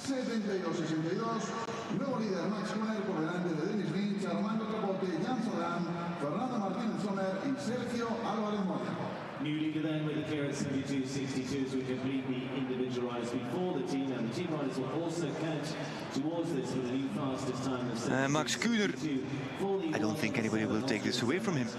Is it now already set in stone that Max Kühner is going to start as last to go in the Grand Prix here in Madrid? One would think so. After these rounds of Max Kühner, Lynch is second, Trapote is now third, then Jean Sadran, Fernando Martinez Sommer, Sergio Alvarez Moya. 6 have gone clear, and a whole group on 4 penalties, and those in difficulties. Manuel Fernandez Saro, Antoine Herman, Tiffany Foster, Roger Ilbo, Salatijse, and still Oliver Lazarus. Those on 8 penalties are not yet qualified for that Grand Prix. The Grand Prix that will be held here on Sunday. Grandstands filling up nicely as we progress, because Global Champions League is coming up. We are counting down to the first of 13 teams, not 14, 13, as Shanghai Swans were eliminated. Global Champions League round 2 coming up in just a few minutes, live here from Madrid.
Ladies and gentlemen, welcome to Madrid and welcome to the Global Champions League of 2024. We are at the first of the European stages at the Club Campo de Villa for the 5th stage of the season, following our travels to Doha, to Miami Beach, Mexico City and Shanghai. Now we land in the green Club Campo de Villa de Madrid after that state-of-the-art, very innovative stage in Shanghai. Now Madrid will act as host. Round 1 has already been completed here a few hours ago, and round 1 did surely produce a few surprises. So round 2 is coming up and will lead you straight through it, as the temperature has risen by 1 degree. The wind has dropped, as you can see there, but the sun has come out a little bit more than it did earlier today. It's a round 1 with plenty of surprises, ladies and gentlemen, as here the previous winners are shown: Paris Panthers, Berlin Eagles, oh, that was also Riesenbeck International, now named Shanghai Swans, and twice London Knights over the previous years here in Madrid. Paris Panthers won't win it, as the team is no part of GCL this year. Neither will London Knights and also Shanghai Swans. Well, they did not come out very well, did they? After their elimination in Ramadan, you hear it right, they were eliminated already back in Mexico City, and now a round 1 elimination here in Madrid. Not eliminated, but double clear, top of the league, top of the board at least. Valkenswaard United double clear, as well as Riesenbeck International, and then other low-ranked teams from the championship, like Madrid, like New York, like Istanbul Warriors, Monaco Aces, all in that group. And the top teams, well, there you have them. Prague Lions, Cannes Stars come out with 8 penalties. Doha Falcons on 12, and Stockholm House, number 2 on the championship, on 16. Now, there has been already a lot of discussion has been going on about how this ranking would shape up if there was only a first round and not a second round. Well, then this team, New York Empire, powered by Lugano Diamonds, would take second place, but would stay behind Cannes Stars, who would continue to lead the championship. But also, the Doha Falcons would remain in third, and Riesenbeck would make quite a climb as well. But the biggest climb would be for Valkenswaard United, would move up into the top 4 for the first time in a very, very long time. But that would only be if there was only one round 1. We also have a second round, so things can turn around quickly. Ask John Whittaker, because Whittaker knows what can happen. In Doha, just a few months ago, he was last to go in the second round of the Global Champions League stage there in Qatar. And this horse, Equine America Unique de Francfort, turned around, turned out of the corner, had to go right, but decided to turn left. And it cost them a circle refusal and plenty of time penalties as well. In the end, it meant that the team, instead of winning the stage out there in Doha, Qatar, Valkenswaard United finished second last in 13th place. Let's hope that is not the scenario for this weekend for Valkenswaard United. They desperately need a good result. They are 11th on the standings before coming here to Madrid. Talking about scenarios, this is the theater that Santiago Varela has designed. 1, 2, 3 serpentine, looping on an S shape through the course, through the Club Campo de Villa, from Marqués de Riscal to Mahon, and then to the upright. Next is a 6-stride, slightly following approach from Mahou, a slightly following 6 strides into the double combination. There's not too much room inside that double, 8 meters. Then you come in with quite a bit of pace. As said, it's not a perfect 6, it's slightly open. It's a meter too long to be a nice 6. Well, actually, a meter and a half too long to be a very nice 6. And it's a big oxer to come out, so you want to give some leg to get out of that combination, so the front rail might be at risk. Next, 5 to 6, there is a clear option. The 7 is feasible, but it's quite flat, and there is a Liverpool under fence 6 at Global Champions. Into the triple combination we go of Global Champions League. Smartly positioned down the hill, not too high jumping in, so you land quite deep into this combination. Horses speed up a bit more, and then that center part might just be way too close in front of your horse's nose to jump it. 7B and then 7C coming out at 8 meters 40, so quite generous to come out. 7 strides is available in the next part. And then you roll back slightly downhill to Ola, the newspaper that covers the events here at Club Campo de Villa. Roll back to fence 10, the upright of Caser Seguros. And then it is 5 strides up the hill, depending with how much swing you jump that upright. The 5 are normal or are actually fairly long up the hill. Last 2 fences left, as in this turn you can again win or lose a little bit of time. At fence 12, it's a very airy oxer, and then it's an 8-stride approach to a plank. It says here that it's a round rail, but it's actually a plank at fence 13, the final fence at the far side of the arena. Up and down and around we go with plenty of loops and plenty of options and possibilities to make up or lose some time. Let's look at the start list. Mexico Amigos go first on a score of 17. Nadia Peter-Steiner has changed horse. She has gone to No Comment de Septon. Olivier Perron stays with his mount. Nicolas Philippard comes in for Stockholm Hearts, powered by 18 and Wheel of Horses, a score of 16. Also 16 for Scandinavian Vikings, where Von Eckermann goes to Glamour Girl. The Doha Falcons see two changes. Vermeer comes in for Guéry, and the Leicester goes to Dexter Fontenay. The teams sit on 12 penalties. Prague Lions, powered by Czech Equestrian Team on 8, where De Vos comes in for Fernando Martinez Sommer, and Bruinseels goes to Origi van der Vosberg. Can Stars, powered by Iron Dames. Hinners with a change to Sinclair, and Katin Eckermann goes to her Grand Prix winning Calamandia. Team also on 8. Team on 4 there, Rome Gladiators, powered by ClipMyHorse.tv. The great Palutinho is back, and that is with Laura Kraut. De Luca comes in with Denver de Talma. Monaco Aces, powered by Line of Porches, also on 4. Good result there from Duarte Shebra. No changes for the team. Istanbul Warriors, powered by Carpe Diem. It is Scar replacing Geraldine Straumann. Team on 4. Also team on 4, Madrid Emotion, where both Van der Vleuten and Aznar make horse changes. And last team on 4, New York Empire, powered by Lugano Diamonds. McAteer comes in for Lynch. Bresh goes to a different horse, to Hello Jefferson. That was the last team on 4. Team on clear, 2 horse changes. Kobe and Checker for Razorback International, powered by Kingsland, on a double clear so far. And also double clear, Valkenswaard United, where Hermitage Cologne is now to jump his first ever meter 60 class. John Whittaker and Equine America, Unique de Framport, have jumped plenty of those. The warm-up with all its activity, and they have left the warm-up. Nadia Peter-Steiner with No Comment de Septon, horse that we saw for the first time in Shanghai 2 weeks ago.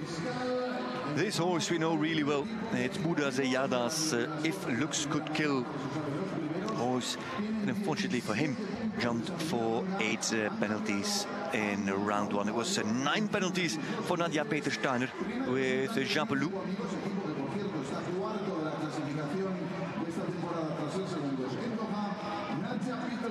So 17 is the starting score for this combination, for this team rather. Mexico Amigos team sit 4th on the standings. Prague Lions just behind them, so they risk being overtaken by the Lions.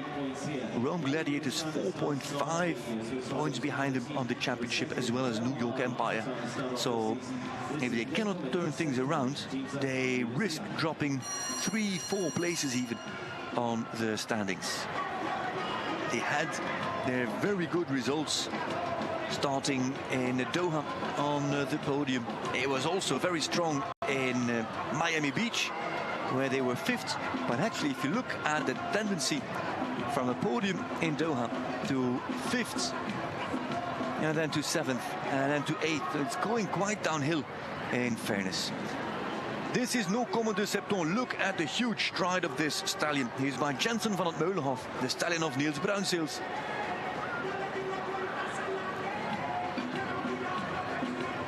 And then out of a Couleur Roubinaire. No Comment de Septon. 6 in, wide on 6. It's flowing for the other horses, but if you've got a step like this horse, it's an easy 6. Could actually be an easy 7 here as well.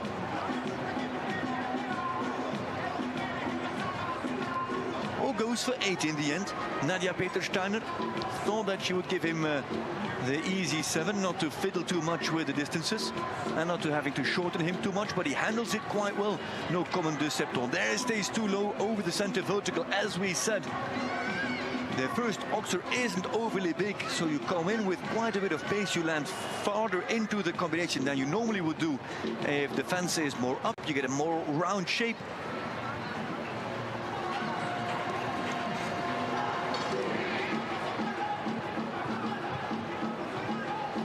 And And she risks a time penalty. Again, Nadia Peter-Steiner. It's 84 seconds the time allowed. Time penalty risk for Nadia Peter-Steiner. And she's going to catch another time penalty, as she did already in round one. How many will they add? It's going to be quite a few. 3 to add. Nadia Peter-Steiner and no comment de Septon.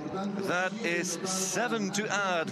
And that puts the team at this point on 24. Fortunately, 3-time finishing on a score of 7 to add with 17 of the score they brought forward, so a total of 24 for teams so far from Mexico Amigos. Vamos ya con el segundo integrante del equipo, repite, hizo 8 puntos en la primera manga, mismo jinete, mismo caballo, Mouda Sellada, Ignux, Kutkill, OH. Top 20 individually at the Olympic Games in Tokyo. The second rider for Mexico Amigos is Mouda Sellada now, the 11-year-old looks good. And so Mouda Sellada to keep the team on 24. That is really the challenge now for him. With if looks could kill OH. For the Amigos. Mouda, who started really strong with this horse. Oh, but there it goes. Jumped 3 consecutive clears early in the season. But since then, has lacked that little bit of luck, that little bit of magic.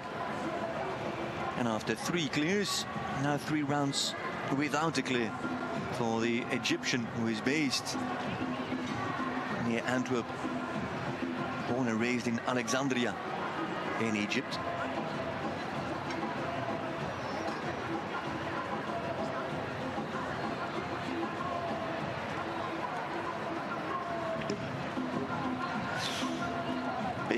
Says the front rail, a team at 32. This is going to be a costly weekend for their statistics, but also for their position on the ranking. Lions, Gladiators, and even Empire very likely to overtake this team, Mexico Amigos. And he's going wide. Is he risking a time penalty as well? 84 seconds is the time trap. There comes Mouda Sellada. If looks could kill. Oh, just in time. So it is 8 for Mouda Sellada. It was 7 for Nadia Peter-Steiner. In the end, it is 32 for the Mexico Amigos. Not their weekend, and it'll cost them at least 3 places on the standings. If Riesenbeck would go on to win the stage, it might even be 4. Segundo equipo en salida a pista en esta segunda manga, parten con 16 puntos. Estos son Hearts, powered by H&M Window Horses. Están segundos en la clasificación de esta temporada tras ser terceros en Miami. Un equipo que ha ganado en muchas sedes, en Estocolmo, en Londres, en Doha, en Mónaco. Un equipo que se incorpora a esta competición en 2022. A very difficult Global Champions League stage here in Madrid for Mexico Amigos. They finished collectively on 32 penalties. Stockholm Hearts, powered by H&M Wheel of Horses, are the next team in the gate. There is the bell. If you want to watch the rest of Global Champions League Round 2, you want to watch the Stockholm Hearts and everybody else, make sure you get your GCTV Live Pass. Subscribe now and check out the rest of GCL.